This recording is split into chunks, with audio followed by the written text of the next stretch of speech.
Arvel wakes up with a splitting headache, recalling he partied like crazy before passing out.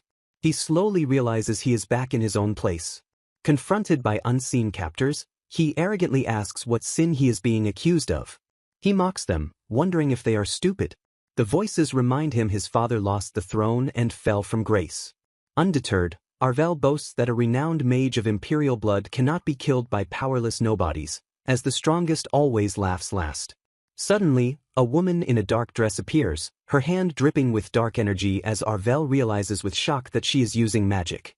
With a cold, merciless stare, the woman bids farewell to Arvel before unleashing her lethal strike.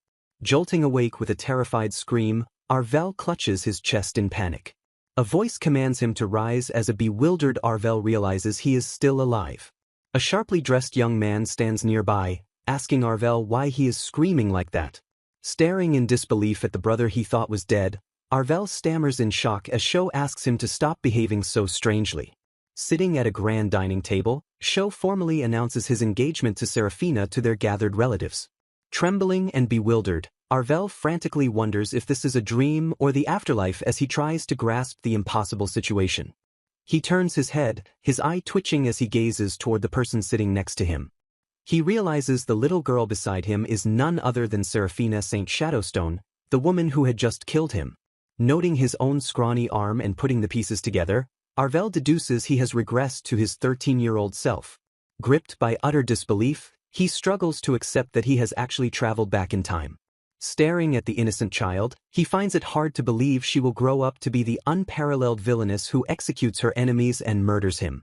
Leaning in with a fierce glare, Arvel warns the startled little Serafina not to kill him when she grows up. Gathering his composure at the large dining table, he decides to quietly observe the situation for now. Serafina sits quietly with a somber expression while Sho gives her a cold, dismissive sidelong glance. Noticing her restless demeanor, Arvel casually rests his chin on his hand and asks if she plans to eat her food. Flinching nervously, the young girl quietly admits that she dislikes fish. Observing Sho's utter lack of interest, Arvel notes that giving a 9-year-old the exact same meal as the adults was a clear mistake. Looking at the pitiful girl, Arvel wonders if Serafina is viewed merely as a tool for a political marriage to protect their declining family, just like he is. Claiming he hates sweets, Arvel pushes his dessert toward her in exchange for her fish, warning her not to complain later. As the plate clunks onto the table, Serafina stares wide-eyed at the unexpected treat.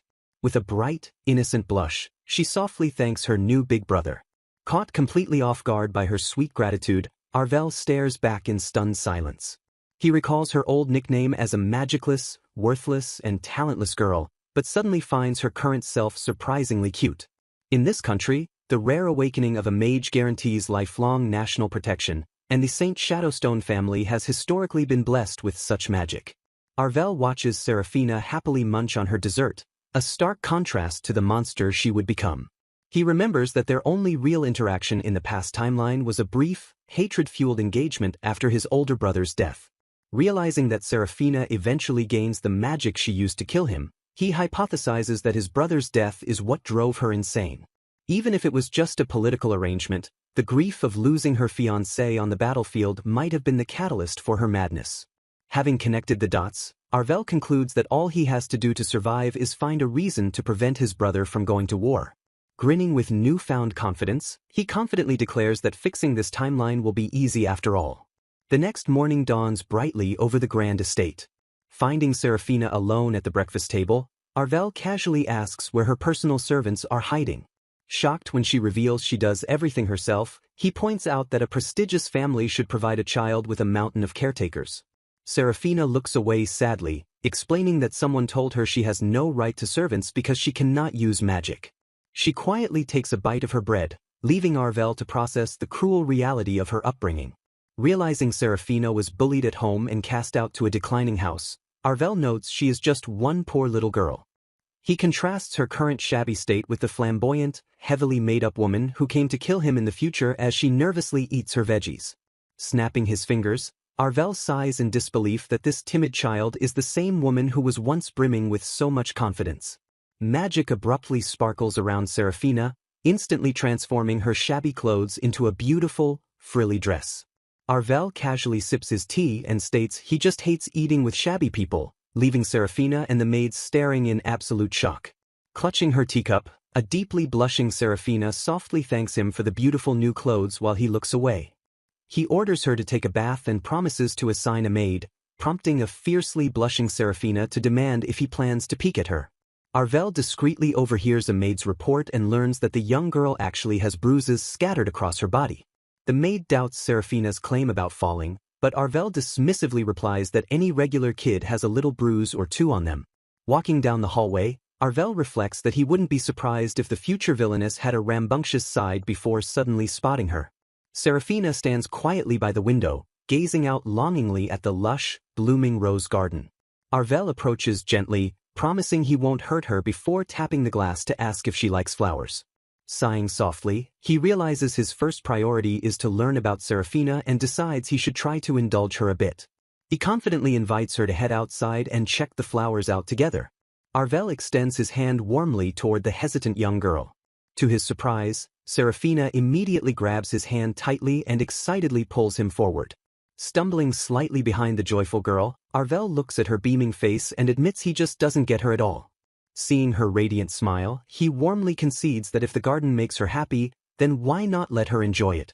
Later, Serafina sits incredibly close to Arvel on a sofa as he reads, prompting him to ask if there is anything else she wants to do. Noting she has been clinging to him for hours, he asks if she wants anything, but she nervously asks if he won't hate her for answering. Looking down timidly, Serafina asks again if he won't hate her even if she tells him what she truly wants. Arvel stares at her in utter disbelief, shocked that she is genuinely afraid he'll hate her just for voicing her wishes. As she gathers her courage to state what she wants, Arvel gently assures her that he definitely won't hate her. Serafina gazes up at him, her wide eyes shining with hopeful vulnerability. Arvel scratches his ear awkwardly, his expression softening as he looks back at the fragile girl. Sho suddenly appears in the doorway, sarcastically remarking that he didn't know Arvel was so good at taking care of someone. Arvel and Serafina jolt in pure shock that Sho is already home, as Arvel furiously thought his brother was at a business meeting. Arvel quickly pushes Serafina toward Sho, announcing that her fiancé is back while demanding to know what Sho is doing.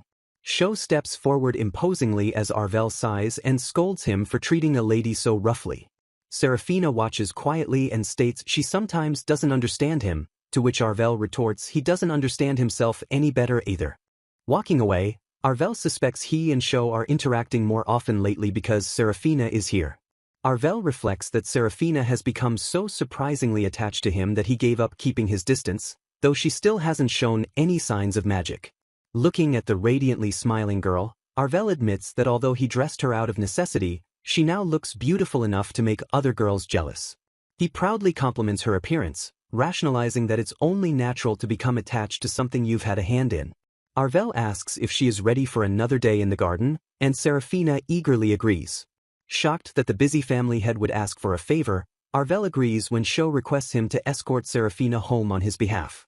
Inside the carriage, Arvel nudges Serafina awake to tell her they are heading to her house, secretly pleased that his brother is relying on him. Serafina slumps forward, looking incredibly gloomy, prompting Arvel to wonder what is up with her unusual silence. The horse-drawn carriage pulls up to a massive, imposing estate under the moonlight. Arvel states that this is the traditional Shadowstone family home, noting that the building itself intensely reflects their solitary spirit. Arvel walks down a dark path, firmly grasping little Serafina's hand as she follows him quietly. They arrive at the imposing doors of a grand estate, the heavy silence hinting at a chilling reception. A stoic maid greets them, stating the Lord is away and coldly instructing Arvel to leave the young lady and return home. Arvel tightly grips Serafina's small hand, giving it a firm and reassuring squeeze. His gaze sharpens into a piercing glare, refusing to back down from the brazen insult.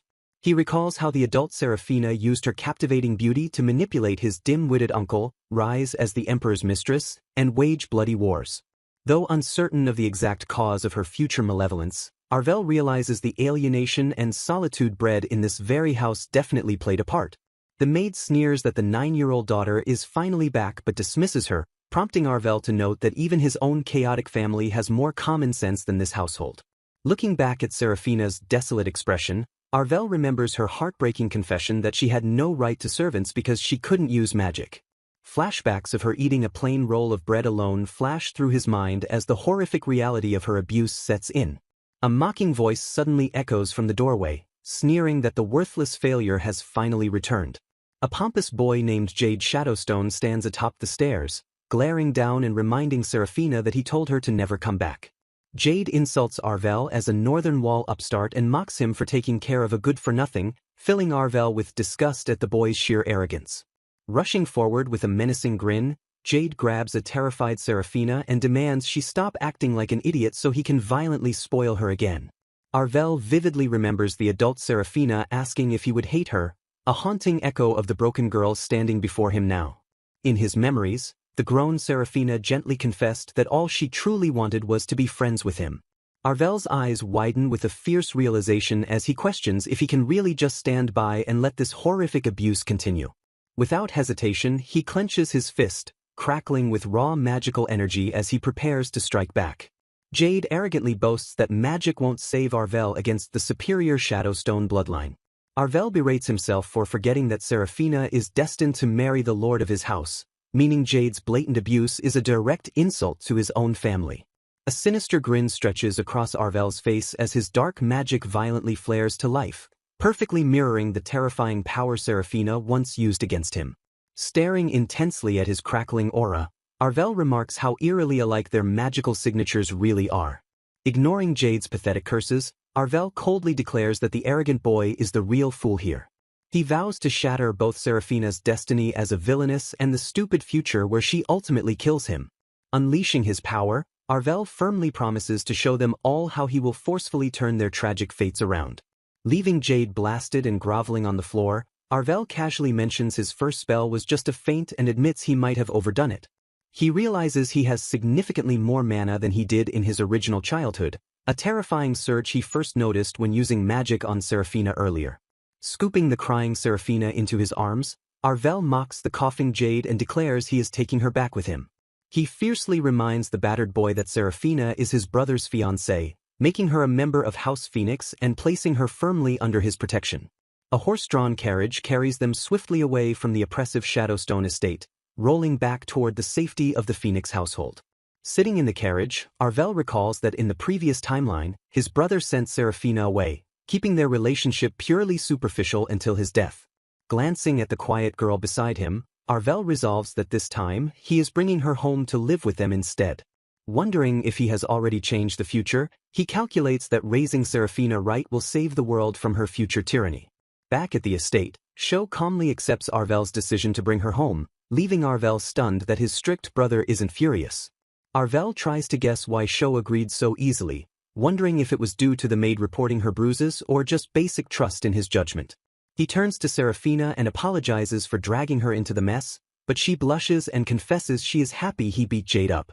Suddenly, a terrifyingly furious Sho slams his hands onto the desk, demanding to know exactly who Arvel beat up.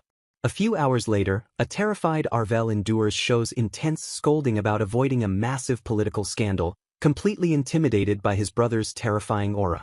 Turning away with a stubborn pout, Arvel mutters that he will never thank those abusers for almost getting him killed again. Despite his anger, Sho sighs and agrees that abusing Seraphina just because she lacks magic is undeniably wrong and messed up. A man warns Arvel that retaliating puts their position in jeopardy. He advises him to consider the bigger picture. As punishment for his actions, Arvel is grounded for 2 months. This means absolutely no traveling, eating out, playing outside, or meeting with friends. Walking outside in the chilly morning air, an excited Seraphina invites her big brother for a walk. She happily runs ahead while Arvel shivers from the biting cold. Arvel grabs Seraphina's hand and immediately recoils in shock at how freezing it is. He internally screams about her freaking cold hands. Deciding to use this time productively, Arvel makes it his goal to fix Seraphina's picky eating habits. He notices she still hasn't finished her meal and points it out. Arvel offers to help her finish half of the food, encouraging her to eat up. He reminds the groaning girl that the chef put a lot of effort into cooking the meal. Arvel challenges Seraphina to take pride in being Sho's future wife, provoking her to defend Sho's strength and coolness. She proudly declares that she is the woman chosen by House Phoenix. Smiling to himself, Arvel thinks this boring house arrest might be eventful after all. He observes that the kid is pretty honest as he praises her. Serafina bursts into Arvel's room, cheerfully waking him up for their morning stroll. A startled Arvel groans in exhaustion as she drags him out of bed. The energetic girl relentlessly continues to wake him up for walks every single morning. Arvel struggles to keep up with her boundless energy. Arvel decides these mornings are a bit too eventful for his taste. Serafina violently shakes him awake, demanding he get up. Walking together, a sleepy Arvel admits being grounded is kind of boring. Serafina nervously asks if he is grounded because of her. Believing he hates her, Serafina tearfully begs Arvel not to be mad at her for his punishment. Arvel looks at her in shock as she starts crying.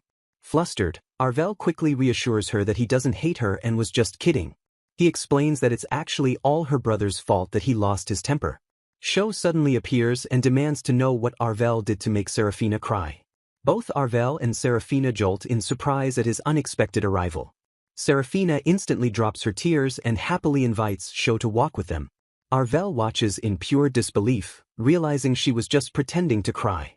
Serafina explains their walking route, mentioning they always go to the Big Brother tree before heading home. Arvel panics internally, wondering why she had to reveal that embarrassing name to Sho. Sho looks at the old, withered tree and asks Arvel why he hasn't cut it down. Arvel sweats nervously, having kept the name a secret because it was too hard to bring up. Blushing furiously, Arvel yells at the stupid Serafina for spilling his secret. Sho calmly notes that flowers might bloom on it eventually. Sho gently tells Arvel that he doesn't have to cut the old tree down. Arvel looks away, trying to hide his embarrassment. The two brothers stand quietly side by side, gazing up at the withered tree together. Arvel reflects on how everyone saw them as the prodigy and the failure, the moon and the scum. Their stark differences defined their relationship in the eyes of others. Because of these labels, they were more estranged than strangers before Sho passed away in the past. Now, Arvel hopes that this time, he can finally understand his brother better. Bursting into Sho's office, Arvel frantically begs his brother to hide him. He dramatically declares that he is in terrible danger. Sho coldly orders Arvel to explain himself or get out of his office. A terrified Arvel quickly blurts out that a furious Serafina is going to kill him. Arvel explains that they had fish for lunch, and as usual, Serafina refused to eat hers. He complains that he is tired of her complaining about her delicate palate. When Arvel points out the high-quality taste, Serafina yells that Sho told her she doesn't have to force herself to eat it. Arvel mentally curses Sho for spoiling the rotten kid. Serafina cries that watching fish get cut is super creepy because they still move. She violently shudders, claiming their eyes are absolutely terrifying. Realizing the problem isn't the taste, Arvel points out that the fillet on her plate has no eyes and won't move. Serafina still refuses, stating that just seeing it freaks her out. Arvel deceitfully tells her the dish is actually a rare type of chicken, not fish. He internally laughs like a villain, knowing it is a complete lie designed to trick her. He apologizes for lying earlier, claiming he only said it was fish because he thought she wouldn't like the rare chicken. He confidently asks if she wants to try it now. Taking a bite, Serafina's eyes widen in amazement as she declares it's super delicious. Arvel smirks triumphantly, agreeing with her enthusiastic reaction. Later, when Serafina thanks the chef for the delicious meal, the chef tearfully reveals it was actually fish. Serafina freezes in utter shock and horror. Back in the present, Sho asks if they will be able to get along while he is away. Arvel nervously sweats, joking that he'll lose his head if she hates him. Arvel marvels at Sho's incredible business acumen, noting he is always flying around the world for new ventures. He asks where Sho is going for his latest project abroad.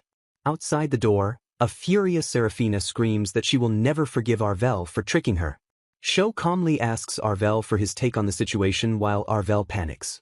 Serafina barges in, declaring she knows Arvel is hiding in the room because she heard his voice. Sho flatly denies seeing him while Arvel hides desperately behind the desk. Serafina spots Arvel's feet and triumphantly catches him hiding. Suddenly, Sho interrupts the chaos with an exciting announcement. Sho happily reveals that all three of them are going on a trip abroad together. Serafina cheers with pure joy while Arvel sits on the floor, completely stunned. Sho tasks Arvel with reviewing a letter and making sure their luggage is ready. As Serafina celebrates, Sho officially announces their departure in 1 week. Looking at the map in his hand, Arvel smiles confidently as a wide-eyed Serafina stares at him in shock. Grabbing her hand, he urges her to come on and get ready, while she hesitantly agrees. Bursting with excitement, Serafina eagerly asks what clothes to bring and wonders what good food they will have on their trip. Her massive suitcase bursts open from being overstuffed, prompting Arvel to gently explain that packing like this every day will be too tough since they will be traveling constantly.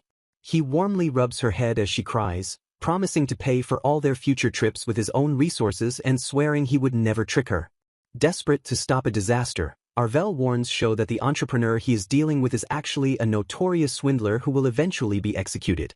Sho stubbornly dismisses the warning as absurd, explaining that a good friend personally sent him a letter of introduction for the man. Furious, Arvel snaps that nobody is perfect and fiercely demands to know who his brother chooses to believe. Without a moment's hesitation, Sho looks him in the eye and calmly declares that he chooses to believe Arvel. Arvel watches in utter shock as Sho fiercely rips up the introduction letter, boldly stating that the eldest son of the Phoenix family cannot afford to be wrong. Suddenly, a panicked servant bursts into the room, startling both Sho and Arvel while Serafina hides behind the door. Later, Serafina asks a maid where Arvel's brother went, only to learn that he had left early that morning. Serafina proudly presents Arvel with a clumsily taped-together letter, happily declaring that she fixed it so they can finally go on their trip. Unable to meet her hopeful gaze, Arvel looks away and quietly apologizes. Sho enters and deeply bows to Arvel, apologizing for doubting him and admitting his younger brother was completely right all along. When Arvel asks how he uncovered the truth, Sho reveals he re-examined the proposal and discovered a meticulously calculated fraud. Sho praises Arvel for being a natural at this, though Arvel nervously deflects by claiming it was just a lucky hunch. Serafina brightly insists they can travel another time, but Arvel apologizes again because he now has to attend court.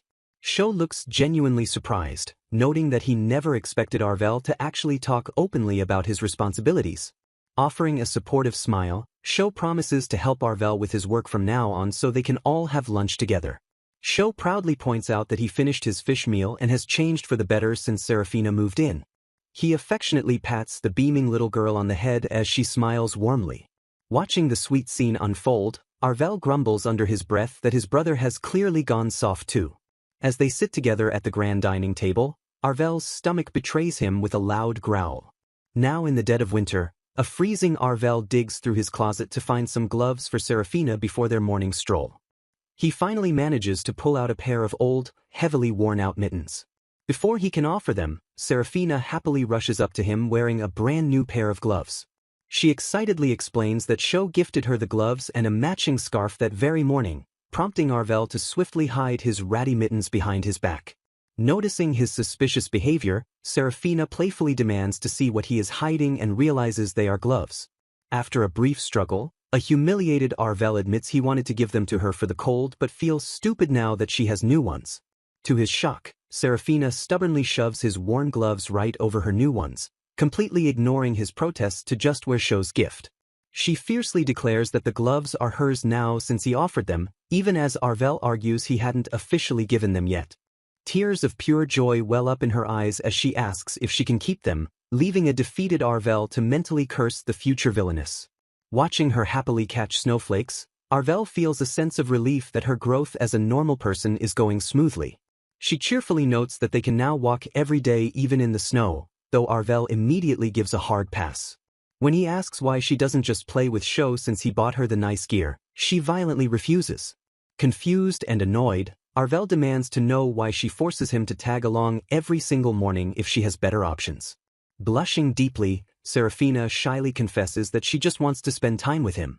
Arvel stares at her flushed face in absolute stun, his mind completely blanking at the unexpected confession. A brief, chilling memory flashes in his mind of the adult Serafina coldly bidding him farewell right before she killed him. A bold title card announces the bad girl correction plan, as laughter echoes in the background. Arvel peaceably slumbers until Serafina violently slams his door open to wake him up. He mentally curses himself for speaking too soon about having a quiet day. Serafina excitedly demands he hurry outside to see something special. Arvel instantly rejects her, claiming he feels feverish and might have caught a cold. Sho suddenly appears fully dressed, asking why Arvel is dressed like a gardener. Arvel sweats nervously, instantly assuming this is just another one of Show's lies. Show ruthlessly orders Arvel to get up and use his magic to shovel the garden's snow faster. Arvel groans in sheer annoyance, begging to just leave it to the servants. Serafina cheerfully points out that Show has been home a lot more often lately. Groaning under his blanket, Arvel complains as Show forces them all out of bed. A bright-eyed Serafina cheers excitedly as they finally head outside. Arvel sluggishly scratches his head, utterly devoid of energy. Serafina proudly presents 3 adorable snowmen built side by side. She happily points to each one, identifying them as Show, herself, and Arvel. Arvel stares in utter disbelief at the massive snowmen, wondering if she really made them all by herself. Before he can accuse her of getting help, she eagerly invites him to make another one together. Show bursts into laughter, mocking Arvel by asking if he helped her build them when he was a kid. Arvel furiously yells back, guessing she just got the carrot noses from the kitchen staff. Arvel realizes Serafina never had the chance to have fun like this when she was even younger. He decides they ought to help the 9-year-old make up for what she missed out on. Serafina beams with pure joy, eagerly begging him to come make snowmen. Ignoring her infectious smile, Arvel immediately bumps past her. Arvel stares blankly into the distance as delicate snowflakes drift around him. Arvel sarcastically praises the idea before abandoning them because he is freezing out here. A devastated Serafina demands to know why he is leaving. A tightly packed snowball brutally smashes right into Arvel's face. He furiously yells at the little girl for the freezing sneak attack. Show aggressively winds up and hurls another snowball directly at Arvel. He sharply asks if his lazy brother completely forgot about shoveling the snow. Show furiously complains that Arvel's sleeping left him to clear the roof and paths alone. Deciding his little brother needs dire discipline, Show glares with murderous intent. Serafina and Show form a deadly alliance, declaring the non-magic people shall rise against the mage. A terrified Arvel screams that they should just let the servants handle the chores. The estate servants peek nervously from behind the iron gates. They watch the chaotic, unhinged snowball fight with absolute bewilderment. Arvel fiercely unleashes a massive magical shield to block the incoming barrage. He furiously screams that he absolutely won't hold back anymore. Serafina collapses backward into the powdery snow with a massive, radiant smile. Her joyful laughter rings out across the winter landscape. A tiny, slightly lopsided snowman sits peacefully amidst the snowy banks. The snow-covered trees stand quietly in the garden, restoring a serene atmosphere. At the dining table, Serafina proudly announces she is turning 10 today and will stop being picky about food. She boldly promises to even eat fish without complaining. Arvel and Show freeze completely, paralyzed by sheer, unadulterated shock. Arvel's mind violently short-circuits as he realizes today is her birthday. He frantically questions if it's that thing that comes up once a year for people. Both brothers violently launch out of their chairs, desperately wishing her a happy birthday to cover their tracks. Sweating profusely, Arvel realizes her own fiancé didn't even know it was her birthday. Arvel panics that not celebrating might trigger her transformation into a villainess. He vows not to let her feel like living with them is a downgrade compared to her past lavish parties. Arvel rapidly volunteers to have the cooks prepare a massive feast and a cake. Show instantly agrees, promising to buy her presents in town before nightfall. The panicked brothers aggressively fist bump in a silent, desperate pact. Completely oblivious to their crisis, Serafina happily thanks them for the meal. Lounging on the sofa, Arvel ponders what exactly makes women happy. He realizes the situation is even harder since this specific creature is only 10 years old. He admits past women only wanted influence and money, making them easy to please. As Serafina hugs him, he realizes he has led a pretty empty life if he doesn't know how to make someone happy. Show aggressively slams a colossal mountain of gift boxes onto the floor. Arvel stares in utter disbelief, realizing the sharp businessman just bought everything in town. Arvel struggles outside carrying a massive stack of heavy gift boxes. He curses the freezing weather, annoyed that it is snowing again right before spring. Pushing through the falling snow, Arvel calls out to his older brother. Show turns around, also carrying an absurdly large stack of presents. The head maid proudly presents a massive, beautifully decorated cake to the starry-eyed girl. She warmly wishes Lady Serafina a very happy birthday. A towering pile of extravagant gifts and favorite foods is revealed to the stunned girl. Serafina gasps in pure amazement, thanking everyone profusely. Clutching a present to her chest, a beaming Serafina asks where Arvel went.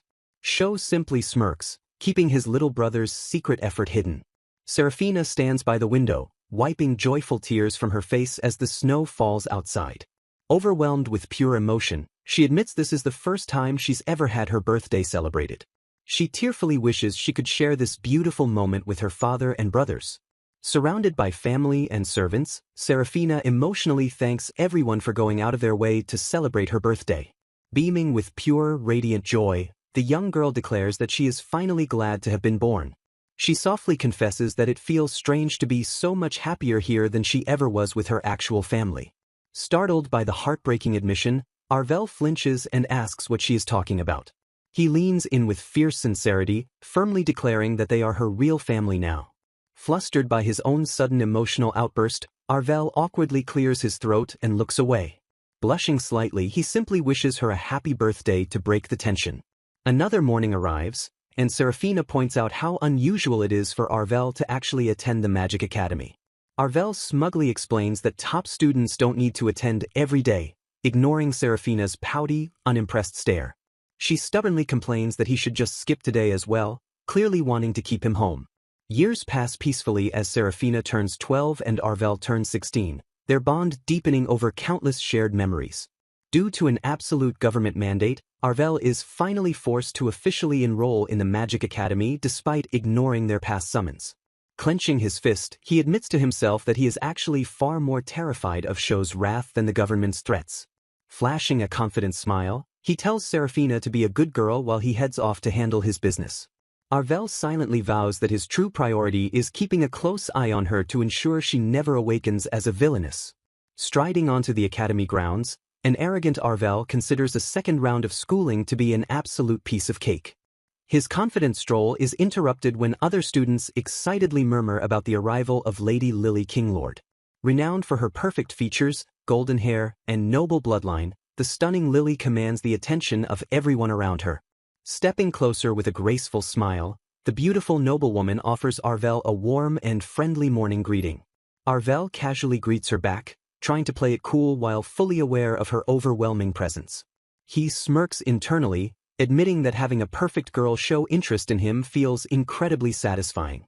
Lily quickly notices Arvel's foul mood, and he complains about dealing with a selfish brat back home. Mentally contrasting his past life of booze and babes with his current flawless reputation, Arvel celebrates his impeccable social standing. Lily offers to come over on their next day off, leaving a smug Arvel to assume the whole academy respects him now. Back home, an infuriated Serafina screams an absolute refusal at the idea of Lily visiting their estate.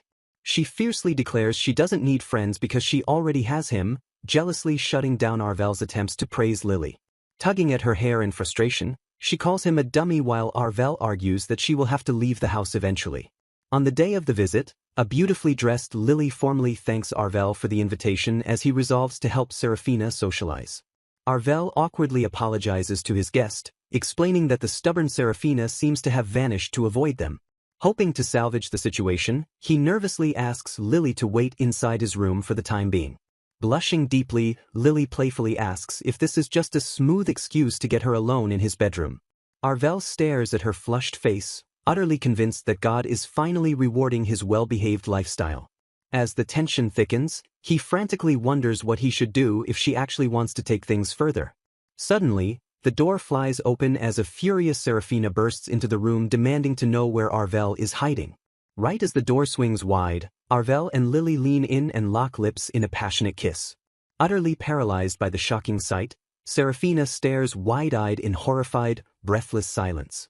Tears stream down her face as she violently kicks the door frame, wailing at Arvel for being a massive dummy before sprinting away. Arvel panics and moves to chase her, prompting a sad but understanding smile from Lily as she decides to leave them be. Searching the grounds in a frantic rush, Arvel finally tracks down the weeping girl outside. When he demands to know her problem, a sobbing Serafina fiercely screams that she wants him to be hers and nobody else's. Arvel looks down at Serafina, wondering why she is so selfish and if this is truly the girl who killed him. Kneeling before a crying Serafina, Arvel warns her he won't always be there for her. He reminds her she'll never become a proper adult like this and reiterates his plan to leave and become independent someday. Wiping her tears, Serafina demands he just stay here forever. Arvel rejects her, explaining that as a mage he has to work at the imperial capital because that's just how things work. Looking up with tear-filled eyes, Serafina makes a bold request. She asks Arvel to kiss her too, just like he did to Lily. Arvel recoils in sheer confusion, blinking blankly at her unexpected demand. Sweating profusely, a panicked Arvel blurts out a firm rejection while desperately asking why. He frantically explains that doing so would be wrong for all kinds of ethical reasons. Serafina's face scrunches up tightly as she starts sobbing uncontrollably. Defeated by her tears, Arvel gently takes her hand and softly kisses the back of it. Looking down at the startled girl, Arvel asks if the princess is happy now. Still reeling, Serafina softly stammers out a confused noise. Arvel firmly declares that she is the princess of House Phoenix and he is her loyal knight. Arvel smoothly states that she will eventually marry Show Phoenix one day and live happily ever after. He flashes a warm smile and asks if that is good enough for her. Gazing at him with wide, mesmerized eyes, Serafina touches her flushed cheek and quietly agrees. Two massive magical beasts clash violently as Arvel and Jade observe the spectacle. Sweating nervously, Arvel notes the Shadowstone and Phoenix families are staring each other down and wonders if they are screwed either way. An angry Jade yells at them, calling them a filthy clan of upstarts. Arvel mentally notes that Phoenix of the North Wall is a derogatory nickname he and Show got stuck with after losing their imperial status. Jade boasts about being the adult and top student prodigy while dismissing Arvel's nonsense. Arvel whispers to a friend that Jade was banished to the Far North Academy as punishment for losing to him in magic. A sudden, sharp crack echoes through the air as magical tension shatters. A massive explosion violently rips through the academy building, sending students screaming in terror. Knocking gently, someone announces they are coming into Arvel's room. Serafina reveals she heard from Show about Arvel getting suspended after fighting with Jade. An aggressively bandaged Arvel angrily clarifies that his shitty brother beat him up, not Jade. Serafina apologizes, realizing Arvel got mad at Jade for defending both her and Show's honor. Stepping closer, a blushing Serafina timidly asks if Arvel loves her. Arvel violently flinches backward on the sofa, utterly bewildered by the question. Serafina leans in closer, desperate to know if he loves her even a little bit. Arvel aggressively rubs his head, mentally groaning at the absurd situation. He awkwardly averts his gaze and admits he simply doesn't hate her. He coldly states his role leaves no room for love, questioning where she got that ridiculous idea. He notes the marriage between her and his good-for-nothing brother pretty much guarantees the downfall of their north wall. A desolate, withered tree stands starkly against the bright sky. Arvel passionately declares that they are not good-for-nothings, and defending them was the only reason he got mad. Arvel walks outside and finds Show staring intently at the withered tree. He casually asks what Show is doing out here and wonders if his brother misses the southern region. Arvel notes that whenever Show stands before that tree, he looks as if he might disappear at any moment. He resents that his brother cherishes this southern tree the most here in the cold north. While gazing at the snowy landscape, Arvel admits he loves the snowy land despite being born in the south. He casually adds that traveling to the hot southern region occasionally should be good enough for them. Catching himself, Arvel nervously laughs off his rambling. He admits he is actually really jealous of Show, even if his brother doesn't realize it. Arvel points out that their family surname comes from the immortal bird, but Serafina's mother's surname is Raven. A jet-black bird soars freely across the clouded sky. Show remains silent as Arvel states the raven fits him perfectly because it freely crosses the continent. He solemnly explains that gazing at the tree simply reminds him of the happy times he spent with their parents. Arvel's eyes widen in sheer shock as he processes Show's vulnerable confession. He internally screams that this is the first time his brother has ever opened up about his weakness. The two brothers stand in heavy, profound silence amidst the desolate winter garden. Turning slightly, a pained Show clarifies that their father married their mother solely to have a child who could use magic. He gently reminds Arvel that he personally doesn't think of their family that way. Show bitterly recounts how their father killed all the former emperor's relatives for the throne, only to suddenly die of illness. Looking away, Arvel coldly admits he has no memories of their parents. Show looks back over his shoulder with a soft, melancholy expression. He earnestly tells Arvel that he is the only family he has left. Arvel glares back with fierce, unyielding determination. He boldly declares that he is Arvel Phoenix, and he is no raven. He confidently asserts that this place is their true world now. He firmly tells Sho that the north is exactly where the three of them belong. 1 year later, Serafina gazes thoughtfully out the window. She quietly calls out Arvel's name, wanting to tell him something important. Sitting beside Arvel on a train, Serafina confesses that she likes Sho but isn't sure if she loves him. An exhausted Arvel sighs heavily, asking what that is even supposed to mean. Serafina leans in closely, blushing as she confesses that her heart only races when she's with Arvel. Flustered by her words, Arvel asks if her heart is racing right now, but she playfully dismisses him by saying he's just a fun brother figure. Shocked by her sudden tease, Arvel's heart pounds in his chest as he wonders if she has finally started treating men like toys. Examining her innocent expression, he realizes there isn't an ounce of evil in her and writes off his own reaction as just being a mature adult. Arvel notes that ever since she enrolled in the Noble Academy at 13, she has grown into an absolute magnet for male attention. Sweating nervously, Arvel thanks his lucky stars that she is completely oblivious to romance, fearing she might otherwise awaken a devilish side. Deciding to play along, Arvel agrees to her request to go to the theater, shocking her with his sudden willingness. After watching a play, Serafina happily praises the tragic love story while Arvel completely misses the point, asking why the girl would kill the guy she loved.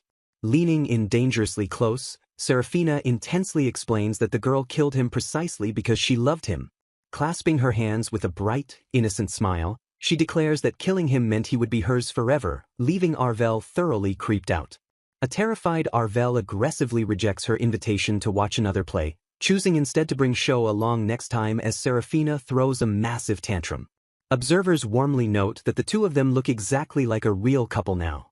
Relieved by their peaceful days, Arvel believes that as long as his brother avoids the war, they can all live a simple, happy life. Confident in her growth, Arvel decides he can finally leave her in Sho's care and head off to serve at the royal court. A few years pass, and a grown-up Arvel successfully graduates at the top of the academy to officially become the court mage. Serafina approaches the older Arvel, nervously asking if he will attend Lord Sirius's birthday party and requesting to go together. Admitting he dreads Sirius's parties but has to go for political reasons, Arvel agrees to accompany her, filling the anxious Serafina with absolute relief. At the grand party, Sirius greets Arvel with a sickeningly perfect smile, leaving Arvel utterly disgusted by his cousin's flawless charisma. Surrounded by adoring nobles, Sirius plays the upstanding prince to perfection while Arvel forces a polite smile, secretly wishing to gag. Unable to stomach the fake atmosphere any longer, Arvel excuses himself to practically hurl out the window, reminding himself he still has a role to play. Sho suddenly approaches him, urgently asking if he has seen Serafina anywhere. Furious, Arvel violently grabs his older brother, screaming at him for leaving the inexperienced girl completely unsupervised at such a dangerous event. Sprinting desperately through the estate grounds, Arvel shouts that he specifically came to this party just to protect her from the scumbag nobles. A horrifying memory flashes in his mind of a powerless Serafina being cornered by vile men who mockingly planned to assault her. Trembling with dark rage, Arvel realizes his past self completely abandoned her to that nightmarish fate. Reflecting on the original timeline, Arvel admits he was a selfish fool who didn't care about anyone else, leaving him ignorant of what really happened to her.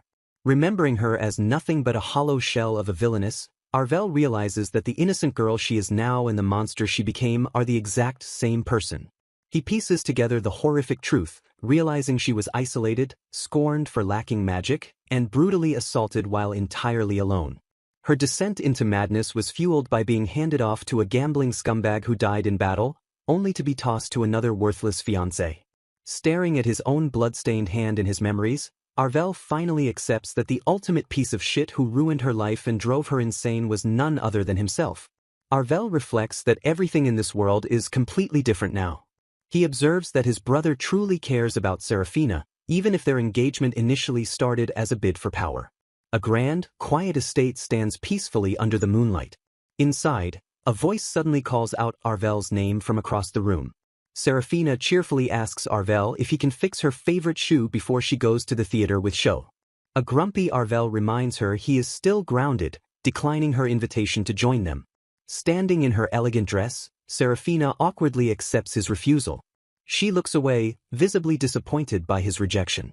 Watching from the window as Sho gently helps Serafina into the carriage, Arvel notes that her traumatizing past is finally behind her. He feels relieved, knowing Sho will never leave her side anymore. Turning away from the window, Arvel walks back into the dark, empty room. He mutters to himself that pushing her away is probably for the best. Later that night, a soft voice pierces the silence, asking Arvel if he is awake. Serafina stands hesitantly in the doorway while Arvel sits quietly on the windowsill in the dark. Arvel looks down with a solemn, conflicted expression, his face cast in heavy shadows. Serafina stares at him with an incredibly sad, unreadable expression as a tense silence fills the room. Staring at the floor, a blushing, tearful Serafina confesses that she kissed Sho. She painfully admits that she finally realizes she is going to marry him. Arvel sits motionlessly by the window, letting her heavy realization hang in the cold air. He quietly absorbs the inescapable truth of her impending marriage. Turning away, Arvel forces a detached tone and coldly congratulates her. A heartbroken Serafina stares at his back, devastated by his indifferent response. Desperate, Serafina tries to confess that the one she truly loves is Arvel. Arvel violently flinches and snaps at her to stop, refusing to hear another word. Serafina tearfully insists that Arvel, not Sho, was the one who always stayed by her side and made her wishes come true. She desperately tries to declare her true feelings for him. Arvel brutally cuts off her confession, commanding her to go back to her room. He coldly and firmly declares that the only person she will marry is his brother. Startled by his harsh dismissal, Serafina hesitates for a second before sprinting away down the hallway. Arvel rationalizes his harsh choices, noting that Sho won't join the war and Serafina won't become a villainess. He resolves to live his own life the way he wants, convinced she will eventually forget about all of this. Slumping against the window frame, Arvel covers his face and bursts into self-deprecating laughter. He painfully admits to himself that he had fallen in love with her, realizing he just broke his own heart. Sometime later, a cheerful man casually mentions spotting Arvel's older brother and his fiancée in town. He notes they seem to be doing well, having not seen them since Lord Sirius's birthday party. Arvel replies with sheer indifference, confirming he barely sees them even at home. His colleague's sweat drops at Arvel's completely apathetic tone.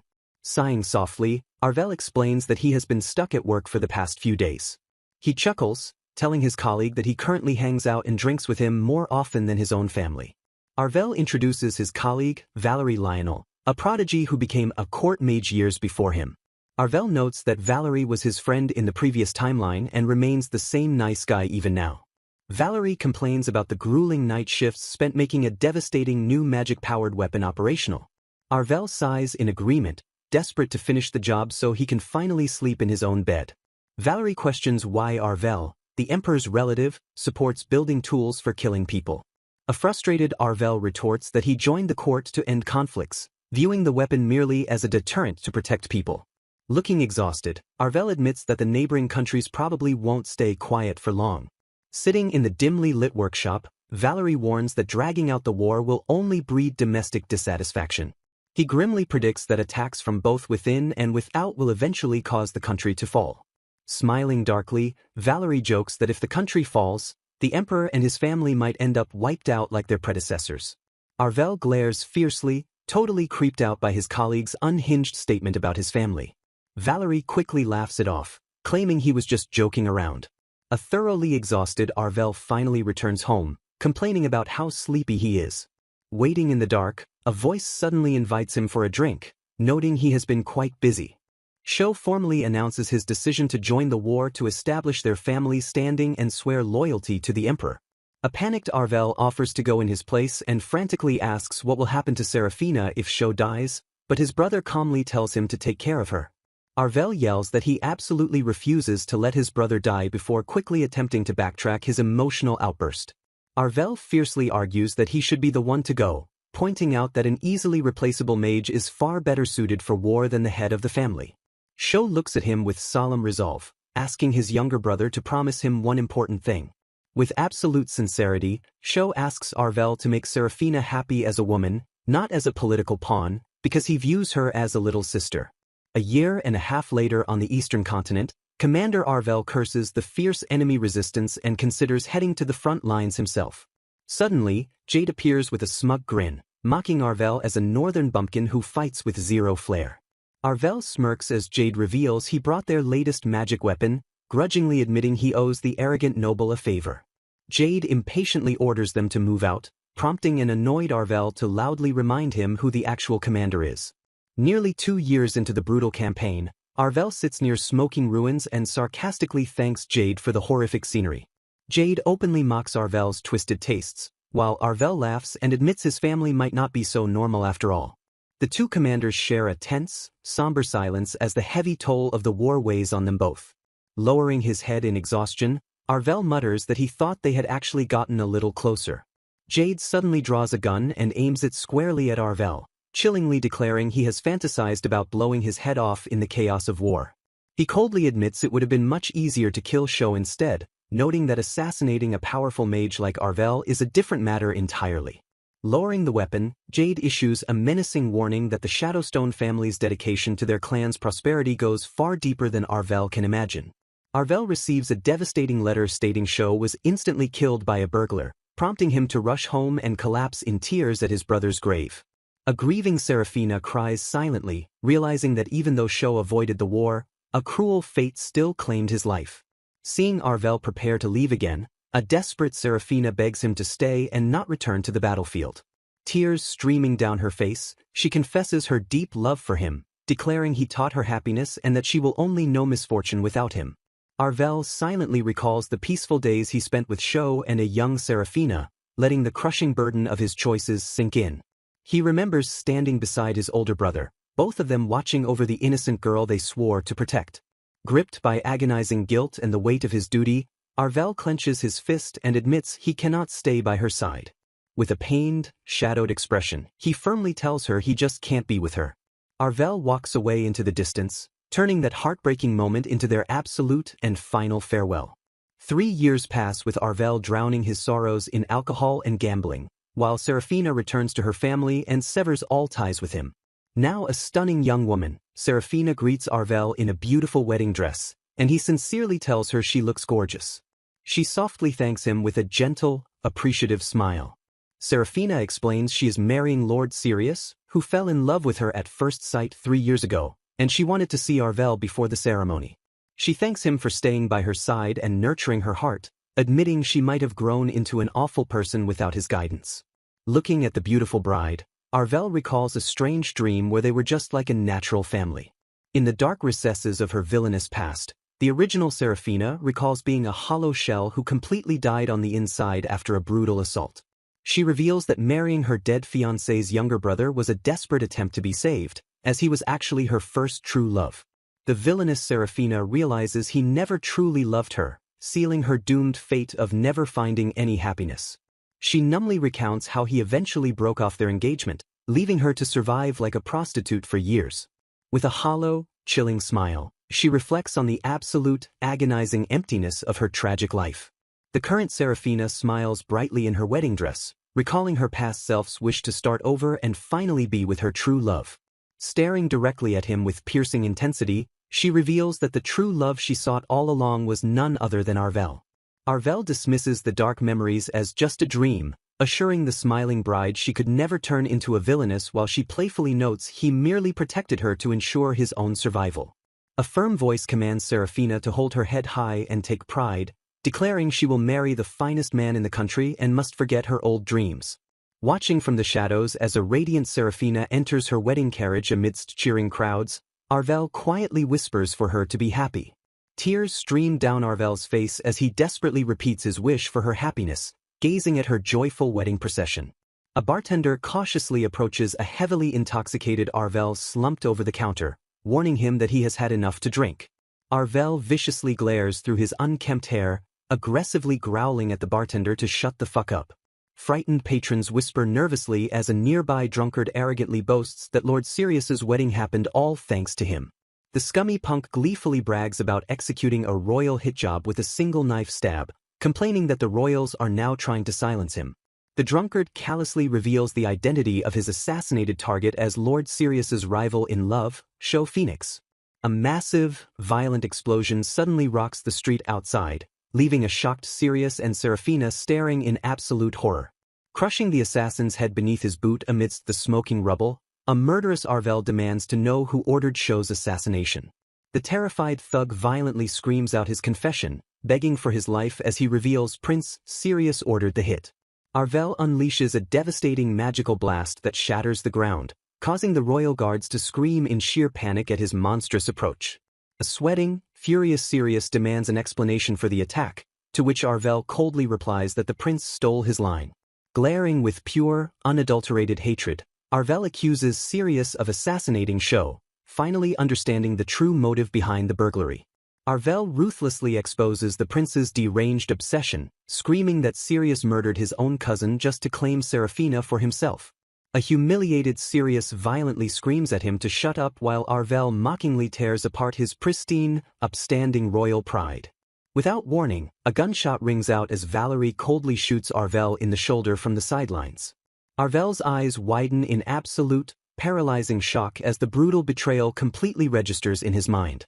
Seizing the critical opening, a frantic Sirius commands his royal guards to follow Valerie's lead and execute Arvel immediately. Multiple black magical blades violently impale Arvel's body as a horrified Seraphina screams for the onslaught to stop. Seraphina's eyes stretch wide in absolute, soul-crushing terror as she witnesses the brutal slaughter. A colossal, dark magical shockwave erupts from Seraphina as she unleashes a deafening, agonizing scream. Slumping over his broken body, a devastated Seraphina sobs uncontrollably, desperately begging Arvel to wake up. Lying in a massive pool of blood beside his lifeless body, Seraphina tearfully pleads with Arvel not to leave her all alone. Snapping back to the previous reality, Arvel clutches his heavily bleeding chest and gently tells a crying Seraphina not to worry. Panting through the immense pain, a bloodied Arvel stares up and asks if she could always use magic. He weakly chuckles, realizing this ultimate villainess secretly hid her immense power just to avoid dedicating her life to the corrupt empire. Arvel's mind flashes back to her older self declaring his punishment, finally understanding the true nature of his past sins. Bleeding out on the floor, Arvel realizes his greatest sin was never trying to understand her and completely rejecting her love.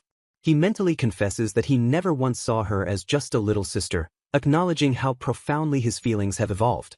Gazing up at her tearful face, Arvel forces a gentle smile and finally confesses that she is truly beautiful. Blood drips from her lips as she leans in for a desperate kiss, softly weeping while confessing her profound love for him. Seraphina tearfully reveals her time reversal magic doesn't protect the caster, admitting she just wanted to start over and live as a decent human being. Her strength failing, Seraphina collapses weakly beside him, devastatingly whispering that all her desperate efforts were for nothing.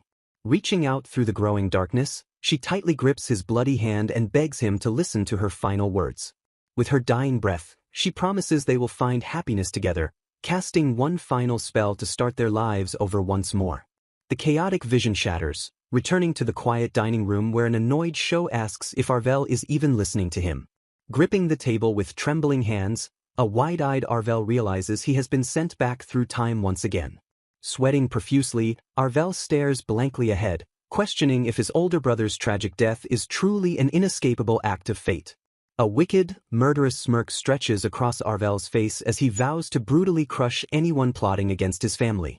Realizing the spell wasn't a lethal attack, Arvel deduces he was hit by a fairy tale magic that reverses time. Turning to a trembling Seraphina, he fiercely declares that their story is no longer a tragedy. Conceding defeat to the villainess, he wonders how many times she intends to reset the world using herself as a sacrifice. Glaring down with intense determination, Arvel vows to play along to the very end but promises he will be the one laughing last.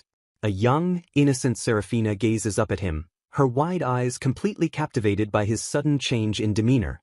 Startled by her own bright smile, she internally panics while Arvel wonders why no one else notices his drastic shift in attitude.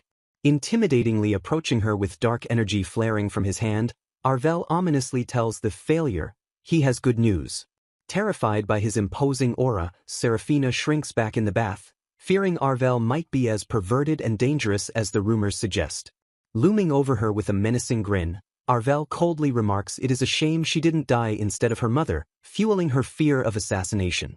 Snatching a plate right out of her hands, Arvel casually offers to eat the fish she hates while her mind races with pure terror. Startled by his sudden offer to trade his dessert for her fish, Serafina stares in disbelief and wonders how he possibly knew her secret. Flustered by his surprisingly gentle smile, she softly thanks him, questioning if her new big brother is truly a cold-hearted monster. Casually chewing his food, Arvel drops the massive bombshell that he has just returned from the future. Leaning in close, he bluntly warns her that in the future she will eventually become a villainess hated by the entire country. Panicking over his crazy claims, Serafina listens in horror as Arvel predicts she will helplessly watch Sho die before marrying a total scumbag. Firmly pressing his fist against the table, Arvel confidently reassures her that everything will be okay because he is here to stop Sho's murder. He forcefully declares they can avoid that tragic future if she listens to him, reminding her that she was the one who sent him back. Playfully bonking the confused girl on the head, Arvel clearly states he is her unwavering ally. Gently patting her head, Arvel smiles and promises that absolutely no one in this house will ever hurt her. Overwhelmed by his unexpected kindness, tears well up in Serafina's eyes as she struggles to reconcile his gentle touch with his previous harsh words. Unable to hold back her swirling emotions, she bursts out crying at the table while Arvel frantically tries to calm her down. Wiping her tears away with a napkin, Arvel quickly reassures her while she melts into the comforting warmth of his hand. Blushing deeply, Serafina realizes she has just met the first person she truly likes, utterly confused by the strange new feeling blooming in her chest. The next morning, a sleepy Arvel explains that Sho isn't around because he is busy seeing off their guests.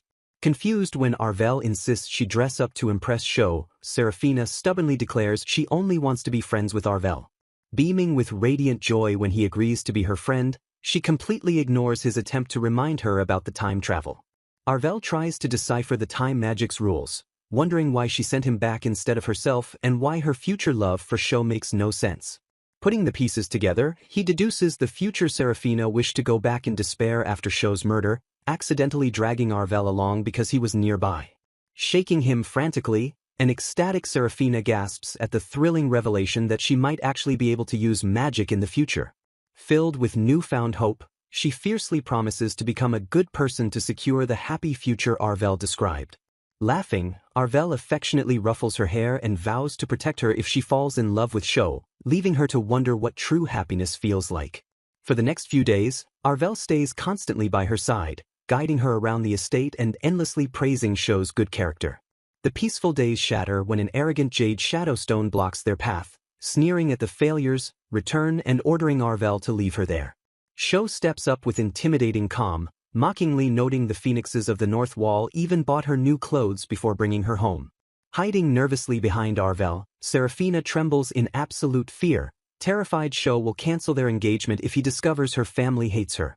Furious at the blatant disrespect, Arvel aggressively challenges Jade's manners and refuses to hand Serafina over to such a pathetic household.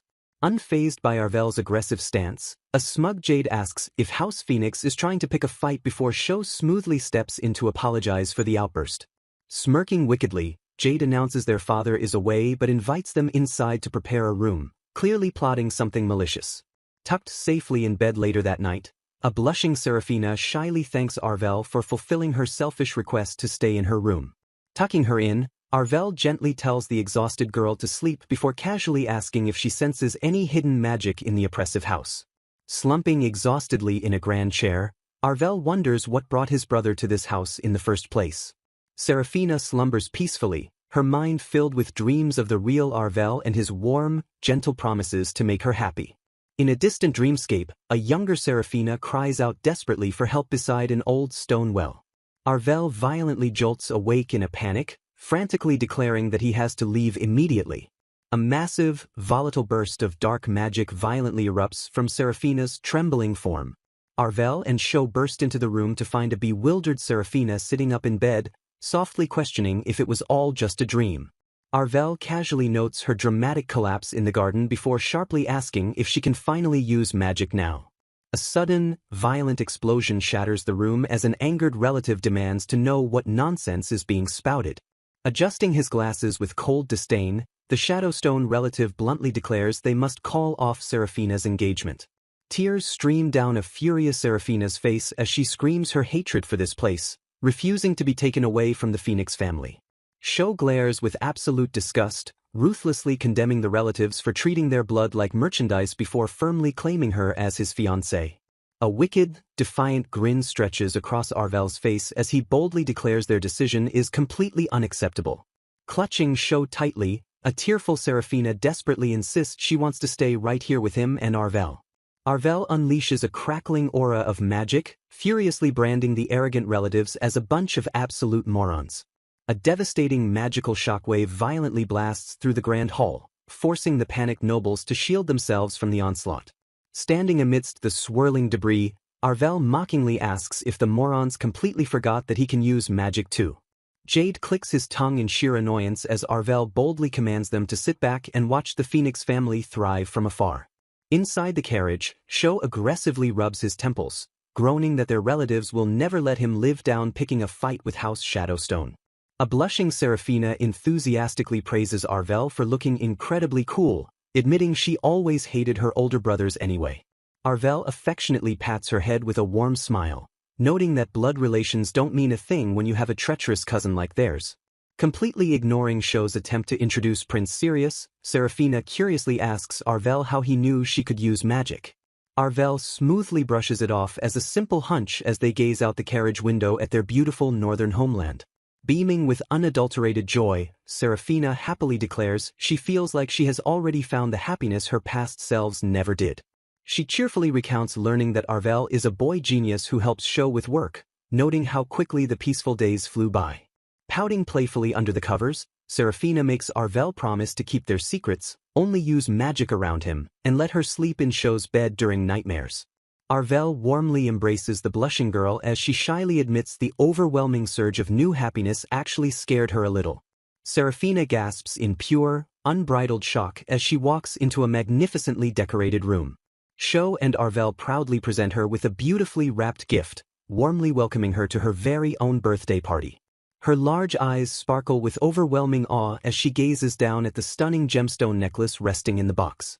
Arvel playfully teases the beaming girl, suggesting she might be too young for it and should try wearing it when she's a bit older. Tears of profound joy stream down her flushed cheeks as she wishes her old family could see how much she is truly loved here. Arvel confidently snaps his fingers, conjuring a dazzling display of sparkling magic to entertain the starry-eyed birthday girl. The brothers warmly promise to celebrate her special day every single year from now on. 2 incredibly happy, peaceful years effortlessly melt away in the blink of an eye. Serafina summons a swirling orb of dark energy, curiously asking why her magic is always black while theirs shines bright white. Arvel arrogantly dismisses her academy questions, boasting that a genius like him already passed his graduation exams and has nothing left to learn. Sipping tea with a bright smile, Serafina excitedly mentions making a super pretty new friend who helped her when she got lost. She eagerly asks to invite the girl over as thanks, noting her new friend was doing fascinating research on plants. Arvel immediately agrees with a teasing smirk, jokingly declaring he can't wait to meet her since she is so pretty. A mysterious girl bows gracefully in the doorway, politely thanking them for the kind invitation. Sitting at the dining table, Sho expresses surprise that Lily is studying in the north, never expecting Serafina's friend to be the Governor-General's daughter. Arvel casually thanks Lily for being friends with Serafina, prompting Sho to scold his rudeness while an annoyed Serafina questions Arvel's unusually nice clothes. Blushing deeply, Lily admits she watched Arvel's exam performance and praises his remarkable magical talent. Serafina feels uneasy as Lily excitedly invites a smiling Arvel to her room, fiercely wishing he wouldn't smile at any other girl. Sprinting frantically down the hall, Serafina tries to rationalize that Lily is a good person but cannot shake the restless anxiety in her heart. Bursting through the door with a shout, she freezes in absolute shock at the sight of Arvel and Lily sharing a kiss. Arvel curses his luck as a tearful Serafina furiously kicks the doorframe and calls him a stupid dummy. Awkwardly trying to apologize for making a pass at Lily, Arvel is met with Serafina's tearful demand to know why he didn't just stay and flirt with her instead. Arvel seriously explains that he needs love too, reminding her that she already has Sho as her fiancé. Serafina tearfully accuses him of being willing to settle for anyone, prompting Arvel to teasingly ask why she is being such a bad girl. Pierced by the accusation, a panicked Serafina desperately hopes Arvel won't hate her for acting like a bad girl. Lily suddenly appears and earnestly apologizes for the mess, admitting she simply couldn't resist Arvel's charm. Seeing Lily apologize so sincerely despite doing nothing wrong makes Serafina feel even worse about her own selfish behavior. Overwhelmed by guilt and feeling like a child throwing a tantrum, Serafina desperately wishes to disappear and be completely alone. Suddenly, terrifying black magical energy erupts around her, making her scream in terror as Arvel shouts her name. The chaotic dark magic violently tears up the surroundings, forcing Arvel to shield himself as Serafina desperately cries out for help. Enveloped by the suffocating darkness, Serafina feels her body tearing apart before she completely vanishes into thin air. In the dark void, a haunting voice apologizes to Arvel for leaving him alone and regrets not taking the throne. Gasping for air, Serafina opens her eyes to find herself sitting on the ground in a bustling, unfamiliar city. Completely disoriented and terrified, she bursts into tears and desperately screams for Arvel to save her. A mysterious man with dark hair approaches the crying girl, gently offering his hand and asking if she can stand. Introducing himself as Valerie, he tries to comfort the sobbing girl and asks how she ended up lost in the city. Serafina frantically explains that her magic suddenly went out of control and begs to be taken back to Sho's estate. Sensing her unusual aura, Valerie quickly deduces she is Serafina Saint Shadowstone, the rumored girl who suddenly awakened magical powers. Revealing himself as a court mage, Valerie offers to help but notes that teleporting such a massive distance is considered impossible for any known mage. Valerie escorts her to a magnificent castle, leaving Serafina completely awestruck by her first glimpse of the royal capital. Inside, a nervous Serafina formally introduces herself to Lord Sirius, who was clearly expecting their arrival. Sirius smiles warmly and compliments her charm, smoothly noting that he finally understands why Sho kept her hidden away in the north. Serafina is dazzled by his storybook prince demeanor as Sirius promises to contact the north and have her picked up immediately. Bowing gracefully to kiss her hand, Sirius takes his leave to make the arrangements, leaving a flustered Serafina behind.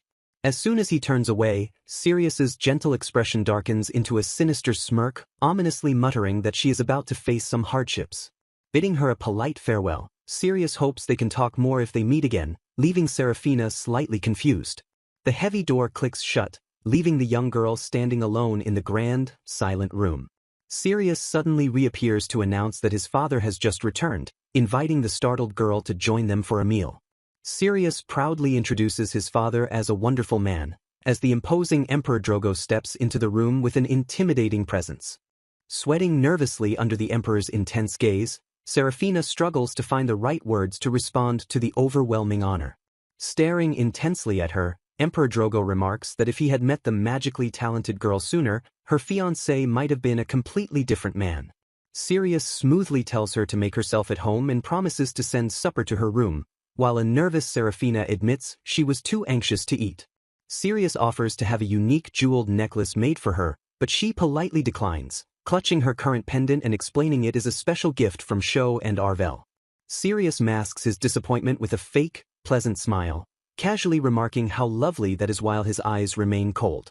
Sipping tea in a sunlit room, Prince Sirius warmly compliments Serafina as an adorable girl while they wait for her escort. Arvel suddenly arrives to pick up the young girl, casually thanking Sirius for looking after her. Blushing deeply, Serafina feels the comforting warmth of Arvel's hand as he firmly grabs hers and furiously scolds him for being so rude. Before they can leave, Sirius steps forward with a gentle but commanding presence to stop them in their tracks. Gazing intently at the young girl, Sirius confidently declares that she belongs in the central region rather than the cold north. Sirius steps closer, resting a protective hand on Serafina's shoulder to emphasize his point while Arvel shoots him a highly dangerous glare. Flashing a charismatic smile, Sirius boldly claims it would be a tragic shame for such a beautiful girl to remain confined in the north. Leaning in close, Sirius tempts her to call off her engagement with Sho and stay by his side forever in the imperial capital. Arvel furiously steps between them, sharply cutting off the prince's arrogant speech to declare his absolute objection. Pulling Serafina tightly against his side, Arvel aggressively claims her as a permanent member of his own family. Pointing a threatening finger directly at the prince, Arvel ruthlessly crushes his hopes by vowing Serafina will never be his.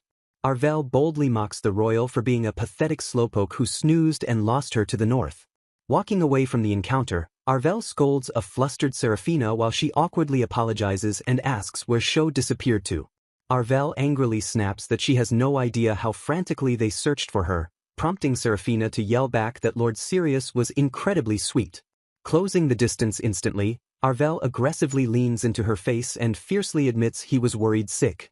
Trembling and blushing deeply, Serafina desperately tries to hide her overwhelming fluster while praying Arvel doesn't hear her racing heartbeat.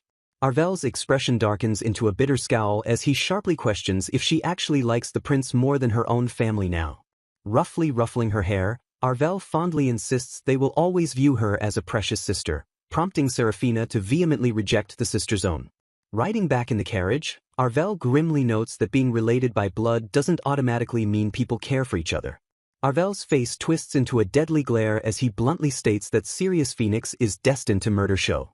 During the long journey back to the north, Arvel solemnly reveals the horrific details of Sho's future assassination. Serafina finally pieces together the tragic reality, painfully realizing Arvel reversed time purely so she could live happily as Sho's wife. Standing firmly before him, Serafina bravely confesses her genuine affection for Sho and fiercely declares she refuses to let him die.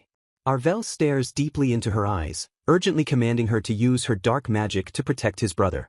Taking a casual bite of his snack, Arvel drops a massive bombshell by announcing his sudden engagement to Lily. Sitting at a lavish dining table weeks later, Sho violently jolts in absolute bewilderment at the news while Serafina sits completely stunned. Clutching her dress tightly, Serafina struggles with a painful wave of heartbreak as Sho awkwardly offers his congratulations to the newly engaged couple. Storming out to the withered garden tree, Serafina aggressively kicks the trunk in pure frustration over Arvel making such a massive decision secretly. Sho gently explains that Arvel secretly asked for his blessing weeks ago, leaving an angry Serafina to curse Arvel for being an unbelievable jerk. Gazing solemnly at the old tree, Sho admits their household would become far too quiet without Arvel's chaotic antics. Flashing a warm smile, Sho softly points out that she would absolutely miss Arvel if he ever truly left. Sho affectionately pats her head, prompting Serafina to sharply question his true motives for their engagement and blindly accusing him of being a creep. Recovering from the shock, Sho gently clarifies that he chose her specifically because she was completely devoid of magic. Serafina gasps in awe, finally understanding that Arvel sacrificed his own freedom to marry Lily just to satisfy their magic-obsessed relatives and protect her union with Sho. Bursting onto the scene with a triumphant grin, Arvel excitedly unleashes a dazzling surge of vibrant magic directly into the withered trunk. Arvel proudly reveals he spent weeks researching with Lily to bring the dead tree back to life and restore this precious piece of their childhood palace. Vibrant blossoms violently explode across the barren branches, miraculously restoring the majestic beauty of their mother's beloved tree.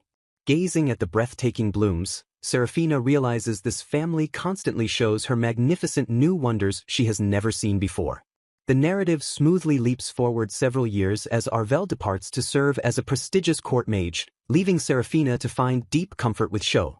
Now a defiant 16-year-old, Serafina furiously argues with Arvel as he ruthlessly forbids her from attending an imperial capital party to avoid Prince Sirius. Leaning in closely, Arvel notes that his old fickle crush is now a different story because she has grown into a real babe. A flustered Serafina reminds herself she already has Sho, desperately trying to stop her heart from skipping a beat so Arvel's time travel won't be wasted. Despite her firm resolve, she secretly yearns for his childhood head pats, admitting her heart furiously pounds whenever she sees him smile. Later, a cheerful Valerie greets Serafina after a long absence, casually mentioning they are expecting a guest today. Surprised by his sudden appearance, Serafina asks if he knows Sho, prompting Valerie to explain they are work colleagues and Sho is currently out. Dropping a terrifying bombshell, Valerie gravely reveals he is actually here to discuss the dark truth about her black magic. He grimly explains that her power is a lethal curse attached directly to her soul, designed to amplify her weaknesses and eventually kill her.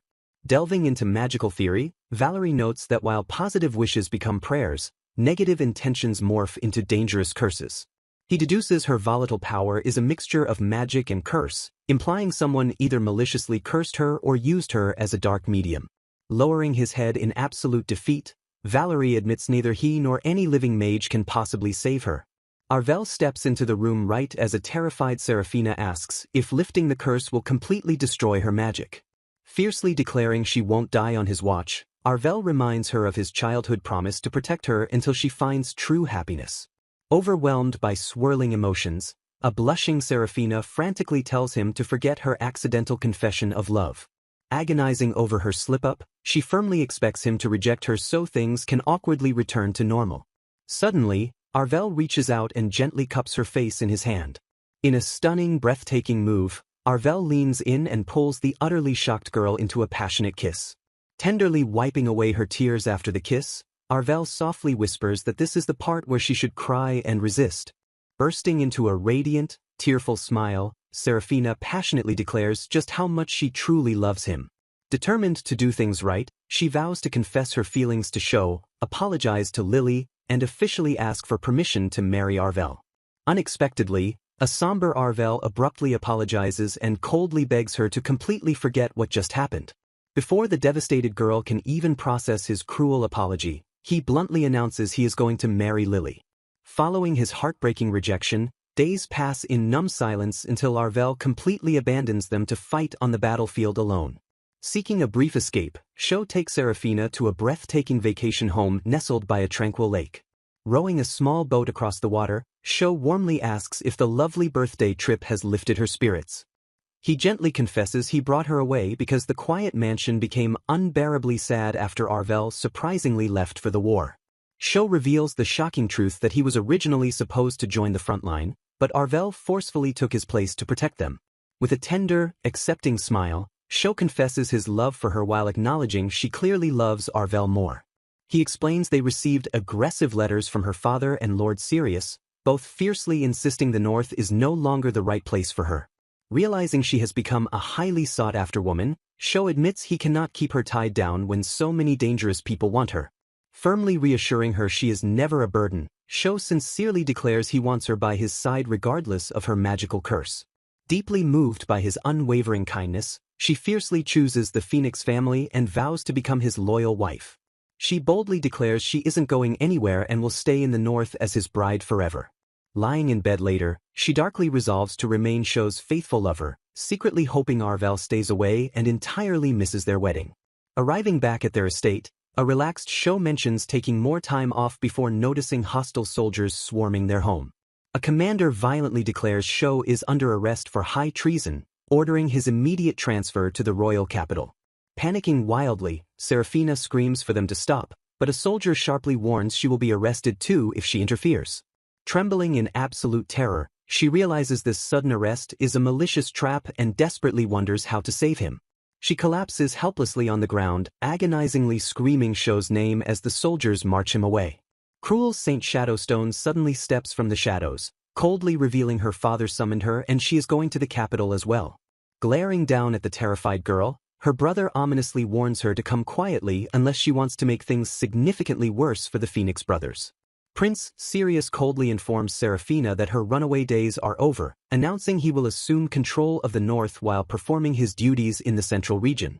A composed Cruel advises the distressed girl that she will eventually feel grateful for this, assuring her that a loyal Sho will soon realize his resistance is a mere misunderstanding. Tears well up in Serafina's eyes as she fiercely rejects the maid's logic, desperately screaming that Arvel will definitely come to save him. 2 heavy, tense days pass in absolute silence. A maid finishes preparing the captive girl, marveling with envy at Serafina's breathtaking beauty as she commands her to step forward. Sirius confidently greets them, smoothly thanking Cruel for bringing the radiant Serafina directly to him. Trembling slightly, Serafina gazes up at the imposing royal and quietly calls out his name.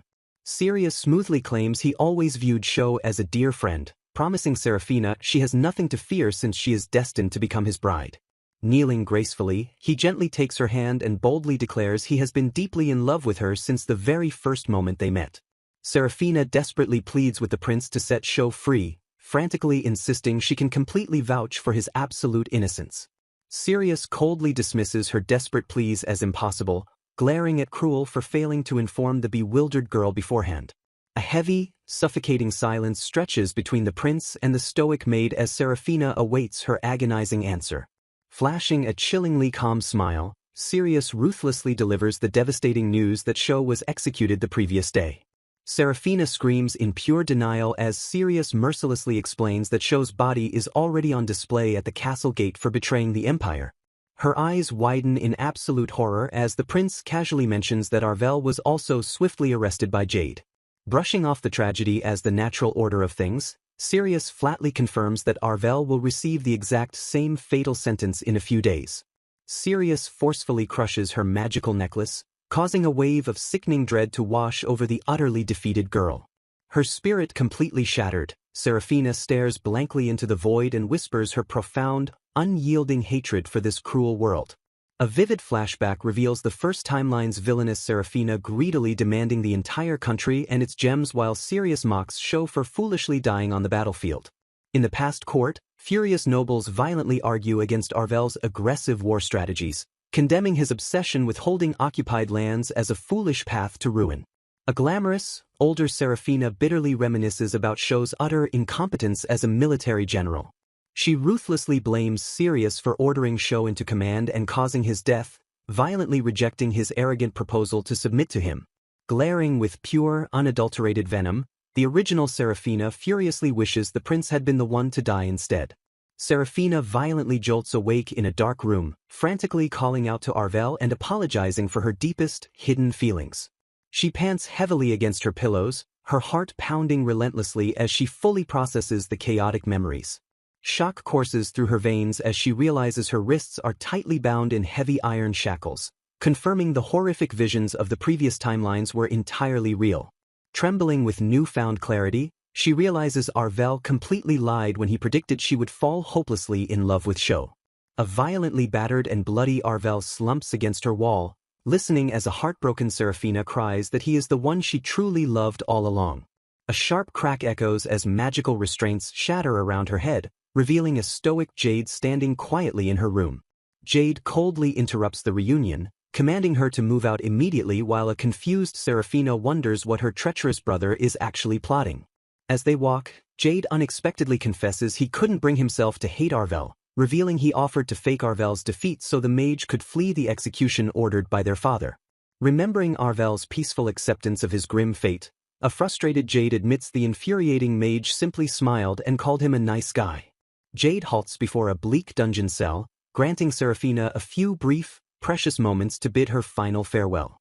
Serafina gasps in pure agony, her hands violently gripping the iron bars as she finally sees Arvel chained in the cold darkness. Tears stream down her face as she gazes at the heavily bloodied mage, the horrific reality of Sho's death crashing down upon her. Arvel weakly reveals he finally saw the absolute truth of the past two timelines while Serafina sobs uncontrollably, begging him to speak to her. Pressing his face near hers through the unforgiving bars, Arvel softly confesses that she was the only person he ever truly loved in every single life. Desperately clutching her dress, Serafina screams through her tears, demanding Arvel finally tell her the real truth about everything. She painfully admits her feelings became impossible to hide, knowing she would have only cherished him more if she stayed by his side. Sitting chained to the floor, Arvel pieces the tragedies together, realizing Sirius orchestrated Sho's death in the second timeline, while the battlefield claimed him in the first. Realizing her father couldn't have acted alone, Serafina deduces he must be the overarching mastermind behind the conspiracy. She frantically questions why Rosetta Shadowstone would assassinate Sho and what dark motive drove him to do it. Clinging to the prison bars, a desperate Serafina cuts Arvel off and demands to know what he is truly thinking. Arvel confesses he lied about her future with Sho because he knew she was doomed to be unhappy and wanted her to experience a sweet dream. He coldly explains that he had to stay away to force the enemy's hand, as protecting Sho directly would only cause the tragedy to repeat.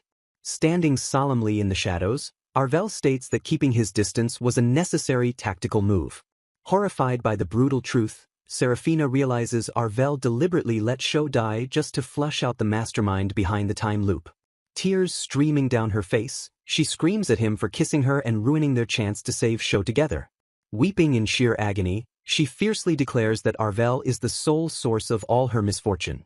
Arvel stoically accepts her hatred and calls himself trash, insisting that securing her happiness is his ultimate duty and atonement.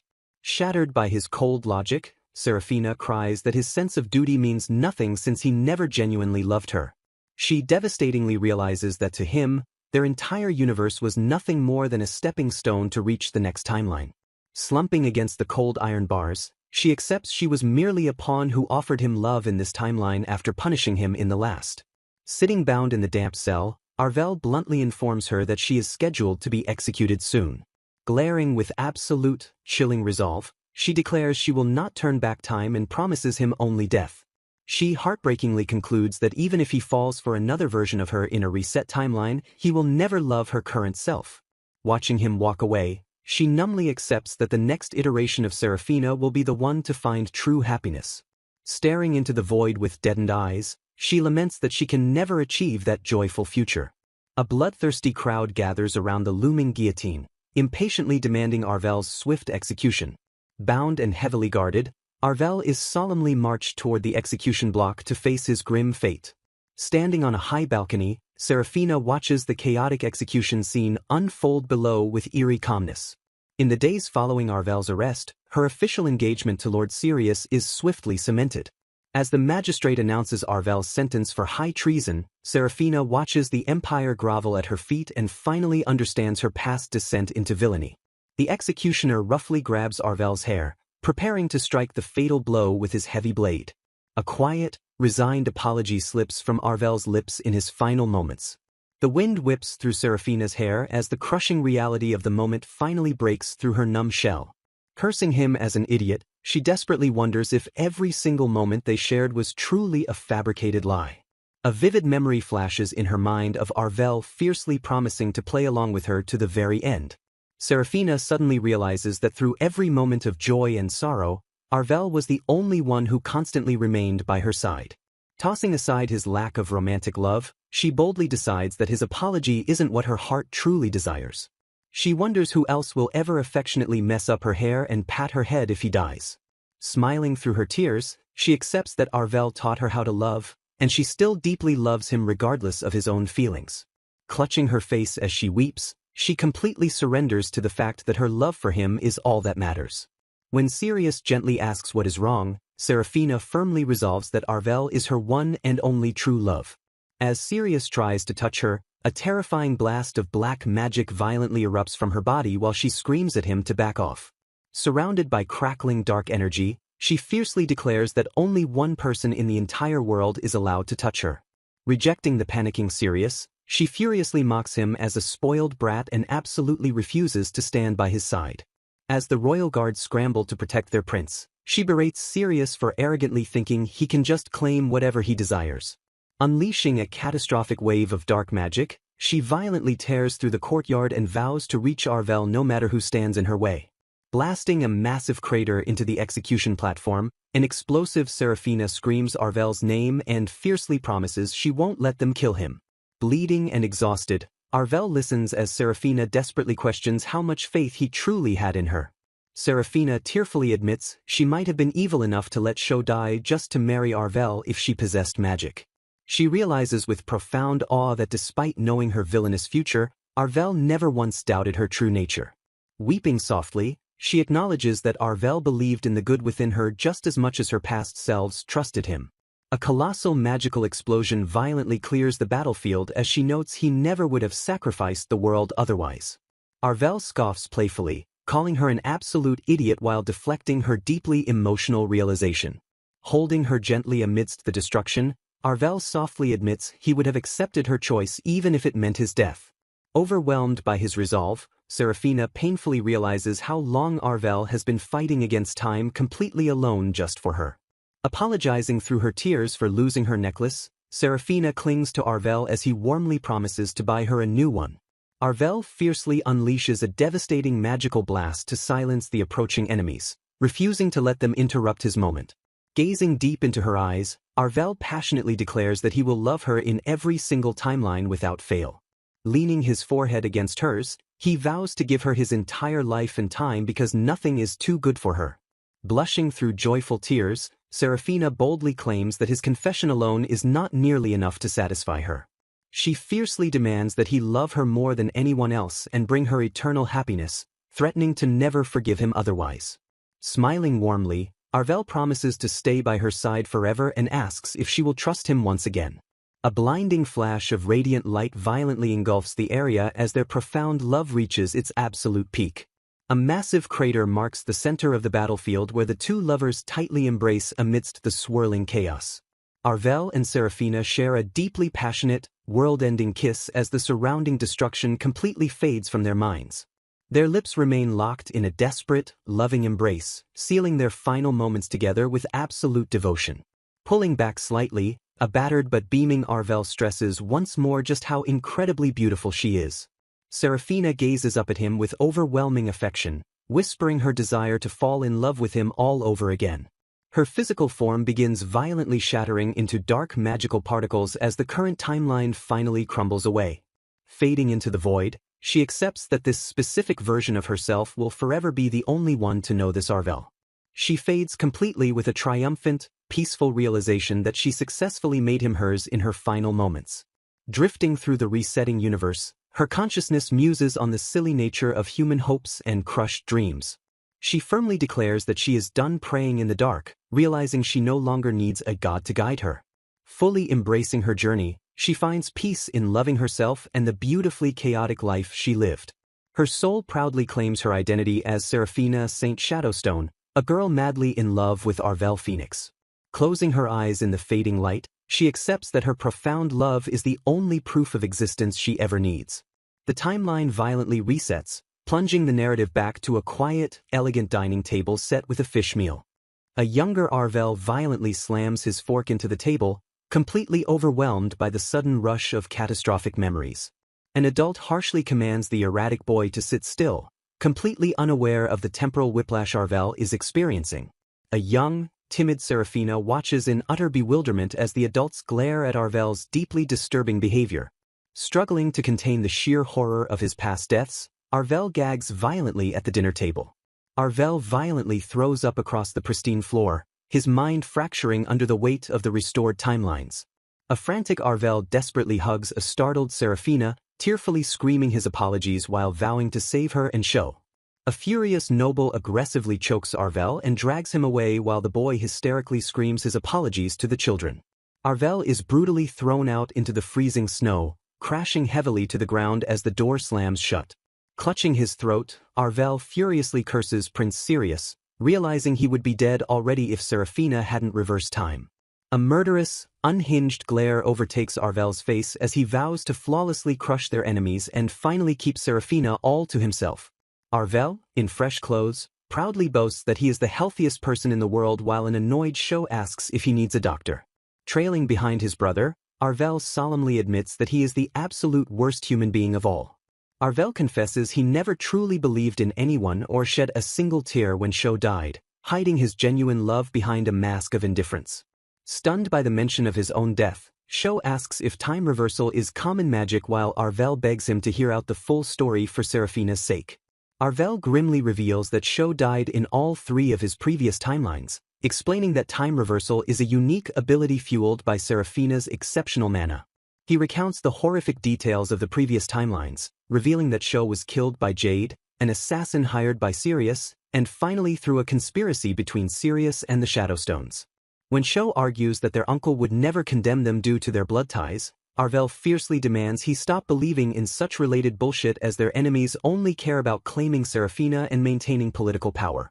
Leaning in intensely, Arvel reminds his shocked brother that their own father suffered a horrific, agonizing death from poison for 3 days and nights. Furious, Arvel notes that Drogo stole their mothers away and points out the sudden, highly suspicious deaths of all their parents. He adds that the entire kingdom secretly gossips about Drogo poisoning them because everyone knows the outstanding Sho Phoenix is the true heir to the throne. Slamming his fist against a tree, Arvel furiously promises to use his overwhelming magic to end every conflict and save Sho, refusing to let fate take him away. Grabbing his brother by the shoulders, Arvel screams that he deeply loves and looks up to him because Sho is far more worthy of the throne than anyone else. Overwhelmed with emotion, Sho gently rests his head against Arvel's chest, admitting he needs time to process everything but promising not to take his own death lying down. Suddenly, a shocking jolt of raw magical energy violently strikes Sho directly in the head. Startled by his brother's violent coughing fit, Arvel panics and frantically asks if he somehow infected him. As memories flood his mind, A horrified Sho accuses Arvel of forcing his relationship with Serafina and letting himself be executed just to find the mastermind. Trembling in shock, Arvel stammers in sheer disbelief as he realizes he somehow transferred his memories directly into Sho's mind. He frantically wonders if his desperate wish for his brother to believe him actually manifested into an impossible, reality-bending spell. Recovering from the shock, Sho smugly teases Arvel for secretly bawling his eyes out over his death. Softening his tone, Sho admits he saw Arvel's genuine concern in those memories and finally chooses to fully believe him. However, Sho points out a critical detail, noting that Arvel was undeniably in love with Serafina during that previous timeline. Blushing fiercely, Arvel boldly declares his profound love for her and earnestly begs his older brother for permission to marry her. Staring deeply at his desperate brother, Sho notes that Arvel's love for the young girl almost drove him insane but questions if he can still love her current childlike self. Without a shred of hesitation, Arvel fiercely declares that she is his ultimate treasure. Looking away with a faint blush, Sho admits he is slightly jealous of such deep love and promises to care for Arvel just as much, though he refuses to say it out loud because it sounds creepy. Recalling a memory, Sho notes that a terrified Serafina once flat-out rejected an engagement with him. Frustrated by his suddenly failing magic, Arvel violently shakes a panicked Serafina, demanding to know why she isn't having any visions. Trembling with tears in her eyes, the young girl screams that she hates him and calls him scary, while Arvel confidently promises she will be crazy about him someday. To test the waters, Sho suggests betrothing Arvel to her instead, but a terrified Serafina clings to Sho and fiercely declares she likes him better. Letting out an exhausted sigh, Arvel accepts he will have to play the long game and promises to patiently wait as her loving big brother. Bending down to her eye level, Arvel gently forces a soft smile and asks her to at least be friends with him. Days later, a radiant Serafina happily walks with Arvel, eagerly asking when they will get married as he completely melts over her cuteness. Blushing deeply when she asks if he loves her, Arvel decides playing along doesn't feel so bad after all. As the two sweetly confess their love to each other, Sho watches from a distance, awkwardly noting how perfectly embarrassing they are. Gazing warmly at the happy girl, Arvel mentally thanks the universe for the chance to finally give her the love she always deserved. Back in the present, Sho works at his desk while Arvel explains their first major hurdle is dealing with the Shadowstones. Arvel explains that the Shadowstones desperately need a new magic or deposit to maintain their declining power and prestige. Summoning a spark of magic, Arvel confirms he discovered a massive, high-quality deposit right here in the north during his previous timeline. Since Arvel is the one engaged to Serafina this time, Sirius won't be able to make his jealous moves so easily, leaving the Shadowstones as their real problem. Smirking mischievously, Arvel reminds Sho of the childish tricks they used to play on the servants, prompting Sho to realize their new plan will turn them into direct opponents of the government. A man in a suit claps his hands together, declaring that they will play this trick with their lives on the line. He smiles, admitting he hasn't felt this excited in a long time. He states that all Arvel has to do is give Serafina so much love that she won't ever need to turn back time. Arvel agrees, cheerfully noting that he definitely doesn't want to die either. Arvel firmly declares he will never go back in time again, vowing to end everything in this timeline. He promises to never let Serafina be burdened with that tragic curse ever again. The two brothers share a triumphant fist bump. They boldly declare that it is finally time for the North to strike back against the center. A flashback reveals a crying young Arvel and Sho at the imperial capital 10 years ago. Nobles carelessly whisper about the cruelty of sending the poor children to the infamous northern frontier on their own. A young Sho watches fireworks with his mother, softly asking if their situation upsets her. His mother gently explains that everyone must give up infinite possibilities and cannot choose their lot in life. However, she firmly reminds him of the one crucial thing he must never forget. She proudly declares they are members of the Phoenix family and no one can ever take that away from them. In the present flashback, a young Sho harshly commands a crying Arvel to stop weeping.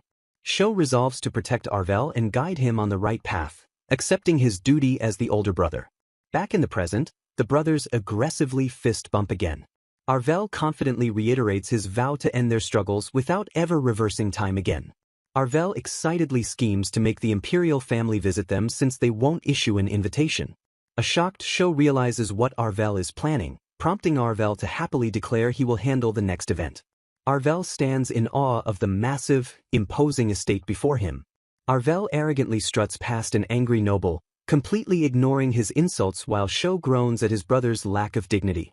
A furious Serafina violently slaps away a boy's hand, fiercely screaming that only Arvel is allowed to touch her. Sho watches the protective display and smoothly apologizes for Arvel's rudeness.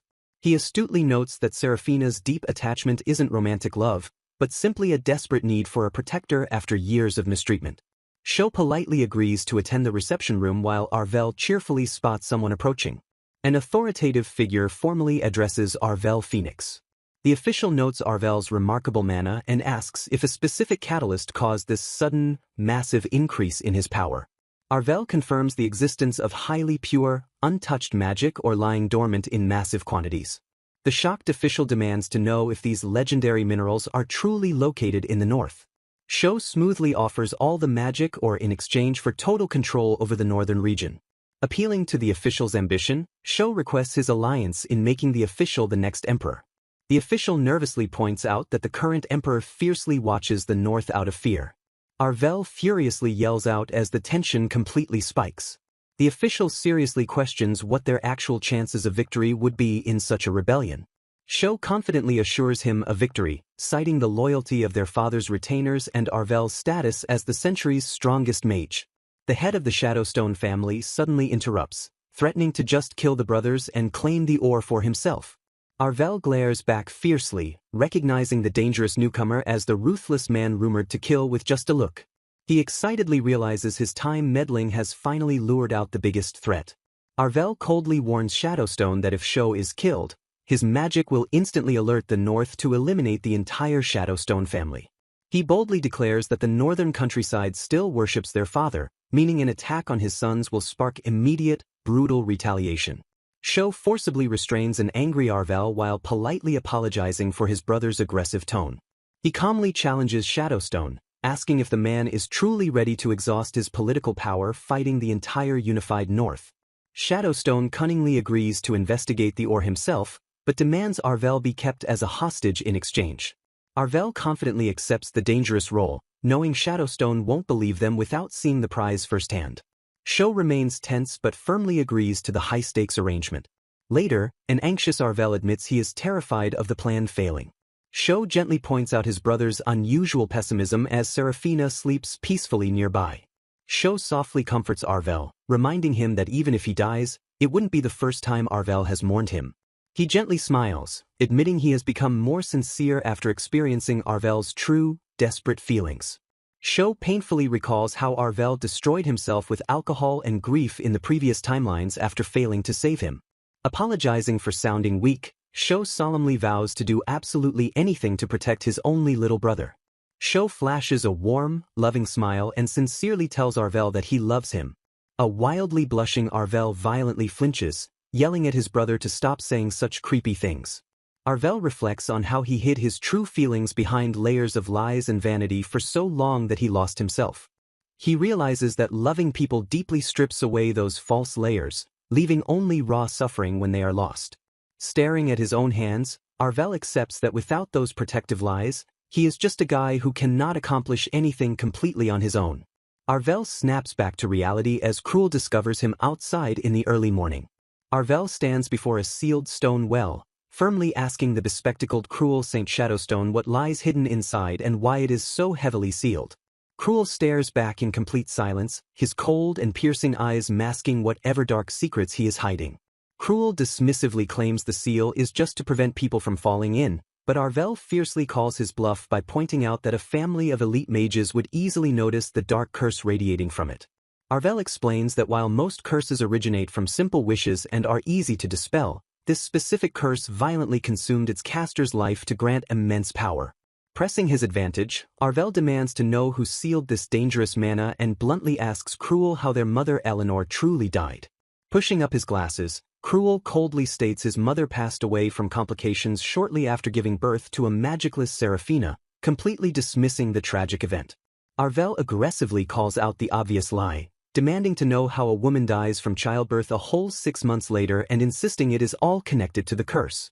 Changing his demeanor to a cheerful grin, Arvel playfully calls Cruel his brother-in-law and insists he just wants to get to know him since they will be family for a long time. Walking away, Arvel mentally celebrates his victory, absolutely convinced that Eleanor's death triggered the deadly curse and that the Shadow Stones are desperately hiding the dark truth. A few days later, Cruel officially allies with House Phoenix and praises Arvel's intelligence, warning them that their planned rebellion will take several years to execute. Thanks to their strategic moves, negotiations progress smoothly as both families hold a formal dinner party to officially trade Jade and Arvel back to their respective homes.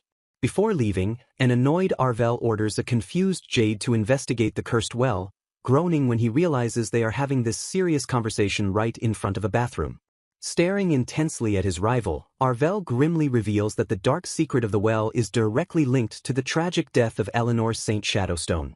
When an infuriated Jade accuses him of mocking his mother's death, Arvel fiercely grabs his collar and warns him with dead seriousness not to open the well unless he wants to die. Releasing his grip, Arvel explains he is sharing this warning because they will soon be family, urging Jade to secretly discover who cast the lethal curse without alerting his father. As their carriage arrives, Arvel calls out to Jade one last time, brutally pointing out that his family is twisted for never scolding him when he violently takes his frustrations out on little Serafina. Unleashing a terrifying surge of magical energy, Arvel viciously threatens to kill Jade if he doesn't apologize to Serafina the next time they meet.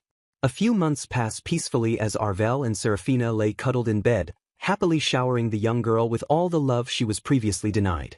Arvel warmly calls her the cutest girl in the world, and a blushing Serafina happily giggles while playfully asking if he truly loves her. Recognizing the deep emotional scars still haunting her, Arvel patiently reassures the insecure girl when she nervously asks what he would do if she ever turned into a villainess.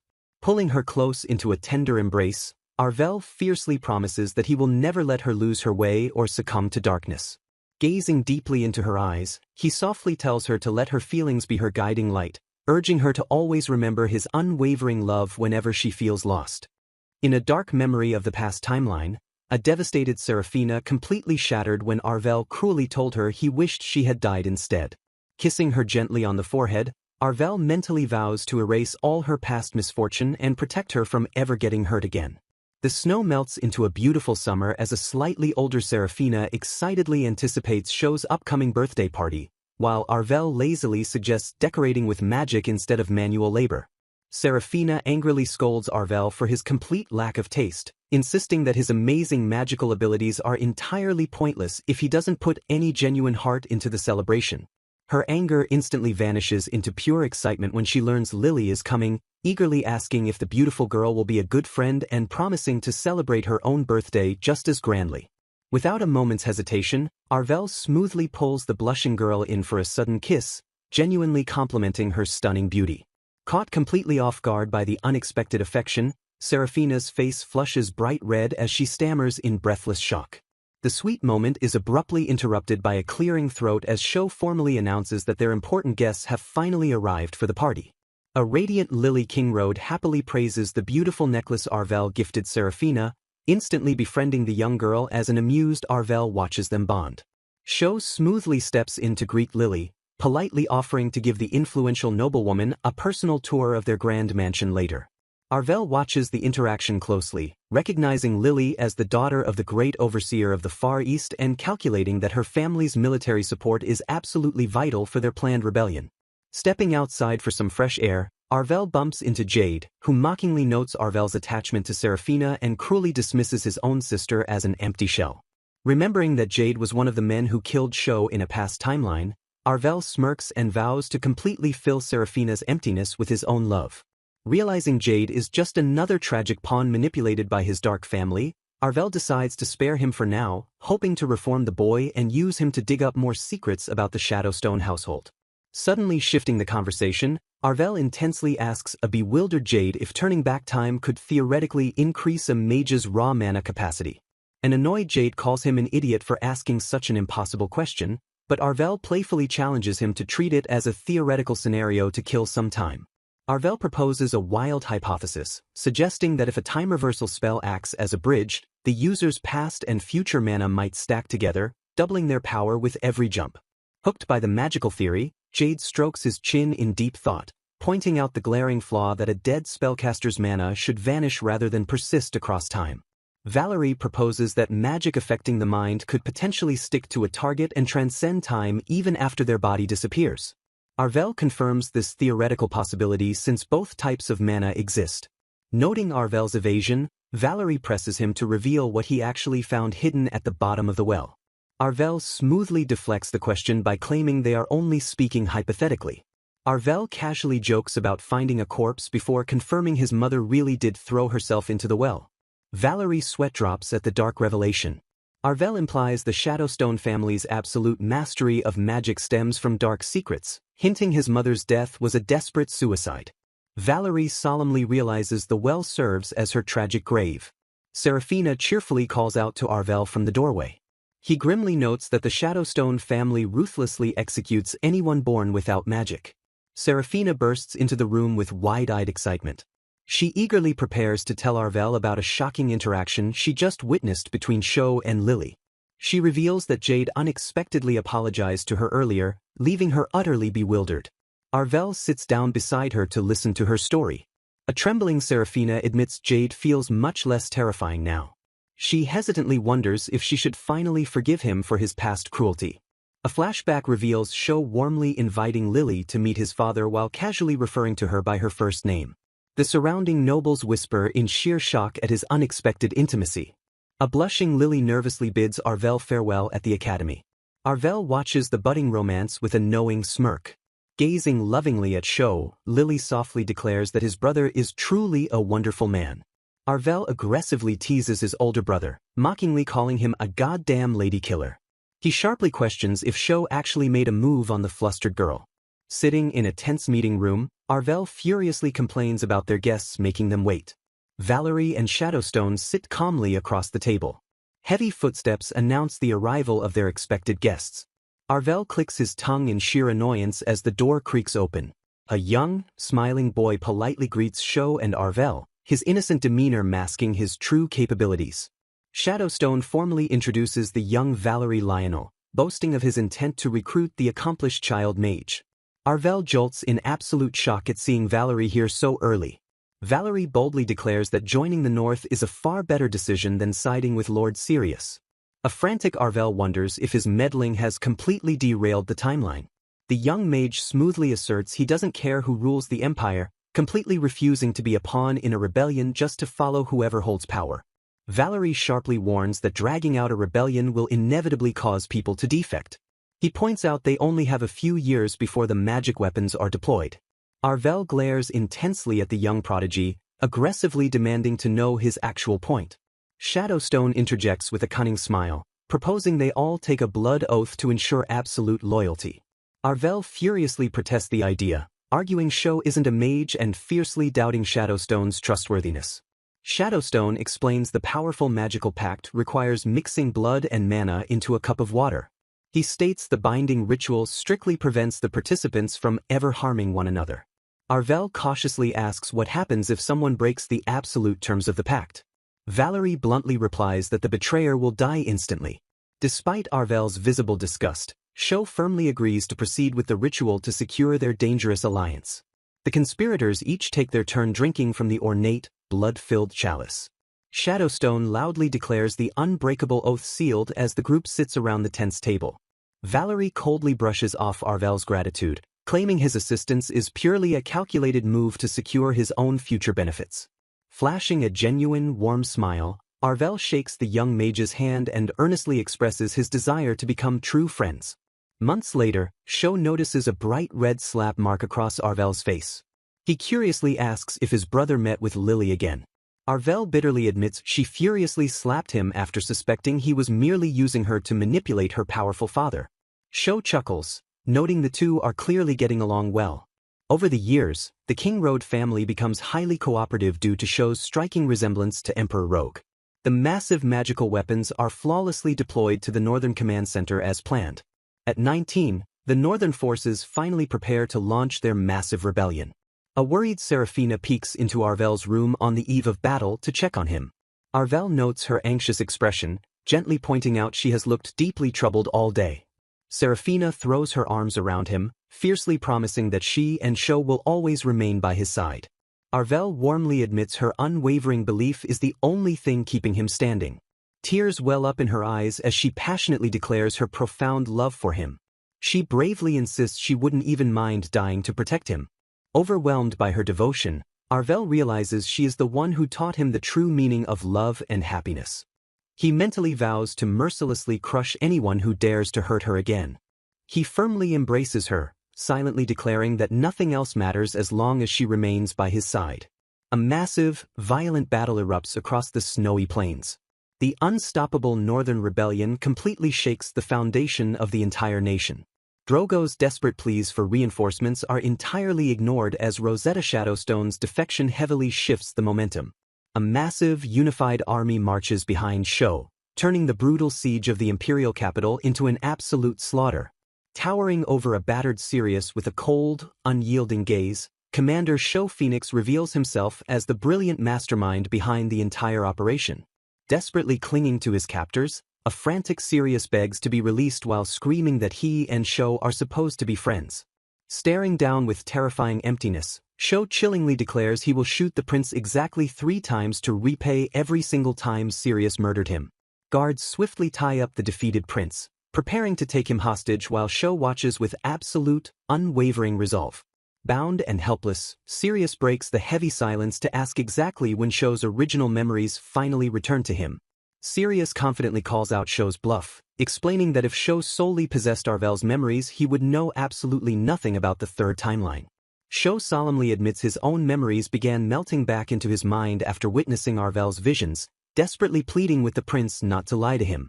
Leaning in with fierce intensity, Sho demands to know how agonizing it felt for Sirius to watch him alongside Seraphina when the prince was secretly in love with her. Sirius frankly confesses his enduring love for the young girl but firmly states he no longer holds any desire to steal her away. The prince solemnly admits his past self was too completely blinded by love to let her go, even fully knowing how deeply she cared for Sho. A regretful Sirius sincerely apologizes for his past actions, admitting he foolishly fought a losing battle against Sho's overwhelming presence. A haunting memory of a radiant, tearful Seraphina flashes across the screen as Sirius recalls giving up his very life just for her sake. Sho stares at the defeated prince in stunned silence, his intense gaze softening as a profound realization washes over him. Sho softly admits he saw a reflection of his own lonely, isolated childhood self in the young Seraphina when he first found her playing entirely alone. A deep shadow falls over Sho's eyes as he leans in, preparing to drop an incredibly heavy truth onto his younger brother. Sho passionately wishes he could directly share his restored memories with Arvel so his brother could truly understand the absolute depth of his care. Affectionately ruffling a surprised Arvel's hair, Sho warmly vows to do absolutely anything to secure a happy future for both of them. Arvel clenches his fist in silent frustration, realizing he can never truly step out from beneath his older brother's overwhelmingly brilliant shadow. The peaceful moment completely shatters as a panicked soldier bursts through the doors screaming an emergency report about Sirius. A horrifying sight greets them as Sirius lies completely motionless on the cold stone floor, having brutally committed suicide by swallowing hidden poison. A furious Arvel entirely rejects the idea of a cowardly suicide, realizing the prince was maliciously set up and poisoned while Jade stood on watch. Unfazed by the shocking assassination, Sho coldly commands his forces to stay focused, declaring they have merely lost a single hostage. Sho urgently orders his forces to leave the cleanup behind and immediately march toward the imperial capital to press their massive advantage. 2 shadowed figures quietly watch from behind a heavy curtain as the tense, chaotic scene unfolds before them. Arvel sharply questions if they can truly trust their shifting ally, acknowledging that a man forced to choose between family and ideals usually picks his bloodline. Riding along a rugged trail on a majestic horse, a determined Arvel suddenly calls out to Jade. Jade playfully mocks Arvel for finally paying attention to him, prompting Arvel to demand he stop acting so suspiciously cheerful. Riding side by side on horseback, Arvel aggressively challenges Jade to explain exactly why every single member of the Shadowstone family is miraculously born a mage. Jade drops a massive bombshell, revealing his family possesses an ancient, intricate magical device used to forcibly implant magic into the souls of magicless children. Delving into dark speculation, Jade guesses his mother discovered the horrific truth and threw herself into the cursed well with the device to protect a magicless Seraphina. Arvel immediately rejects the flawed theory, pointing out the glaring contradiction that a saint-like mother wouldn't maliciously cast a death curse on her own family's well. Arvel excitedly shouts that he has finally cracked the ultimate mystery, realizing the ancient device required an absolutely endless, massive supply of raw mana to function. Piercing through centuries of lies, Arvel fiercely reveals that the Shadow Stones fueled their twisted device by stealing the mana of countless other mages. The horrific reality completely sets in as Arvel details how they brutally murdered innocent mages for generations just to harvest their power. Arvel boldly declares this generational slaughter is the absolute, sickening truth that the Saint Shadowstone family so desperately kept hidden. Realizing his mother's true, heartbreaking sacrifice, Jade understands she deliberately threw herself into the well to violently suppress the horrific magic. Staring into the dark abyss of the well, Jade confirms the lethal curse actually originated from the vengeful souls of murdered mages clashing directly with his mother's protective prayer. Processing the sickening revelation, Arvel wonders if Rosetta and Cruel traded their own souls for overwhelming mana, perfectly explaining their constant, inhuman cruelty. Jade nervously questions if someone drawing mana from that cursed well would be forced to carry both the dark, vengeful curse and the mother's lingering prayer. Arvel grimly concludes the violent curse would completely overpower the prayer. Realizing this exact dark corruption is what drove the future Seraphina into absolute villainy. A shadowy figure warns Arvel that the current political situation goes far deeper than he realizes. They urgently advise the young mage to be extremely careful moving forward. Riding through the rugged terrain, Arvel solemnly asks Jade if he was the one who killed Sirius. Jade stoically confirms he executed the prince on the direct orders of their father. Arvel aggressively demands to know why they had to assassinate the royal heir. Jade calmly explains the hit was a highly calculated move to provoke Emperor Drogo into action. Jade reveals they desperately need the grieving emperor to remain fiercely rooted in the imperial capital. He notes the stubborn ruler won't ever flee until his son is thoroughly avenged. A conflicted Jade confesses that killing the prince made him question if there was any true justice in his brutal actions. Arvel eyes him suspiciously, wondering why the cold assassin is suddenly revealing his fear of becoming completely evil. Arvel redirects the tense conversation, demanding to know about the dark curse placed on the well. Jade grimly reveals their father is currently attempting to recreate that very same magic. Jade explains their father suffered from the curse for years until someone else mysteriously absorbed it and lifted his heavy burden. He coldly notes that the malevolent magic no longer resides within the empty well. Realizing the horrifying truth, Arvel deduces their father plans to resume slaughtering mages to violently steal their magic. He furiously snaps at Jade for discussing the impending massacre with such casual indifference. Jade stares straight ahead and delivers a chilling, blunt warning to his riding companion. He ruthlessly reveals that Arvel is the specific target their father intends to murder. Jade explains their father relocated to the capital specifically to harvest Arvel's abnormally massive mana reserves. A shocked Arvel questions the trap, wondering how this connects to Rosetta's current movements. Amidst a chaotic battlefield ambush, Arvel's magical perimeter detects hidden traitors launching a deadly surprise assault. While soldiers frantically scramble to protect Sho, Arvel violently realizes the ambushers are actually aiming for someone else. A devastating magical explosion violently obliterates the side of the moving carriage. A terrified Arvel screams Seraphina's name in pure, unadulterated horror as the smoke billows. Glaring with absolute, murderous fury, Arvel aggressively summons his volatile magic to crush the unseen ambushers. He ruthlessly curses the fools for daring to launch a sneak attack against his family. Without warning, Arvel violently coughs up a massive spray of dark blood.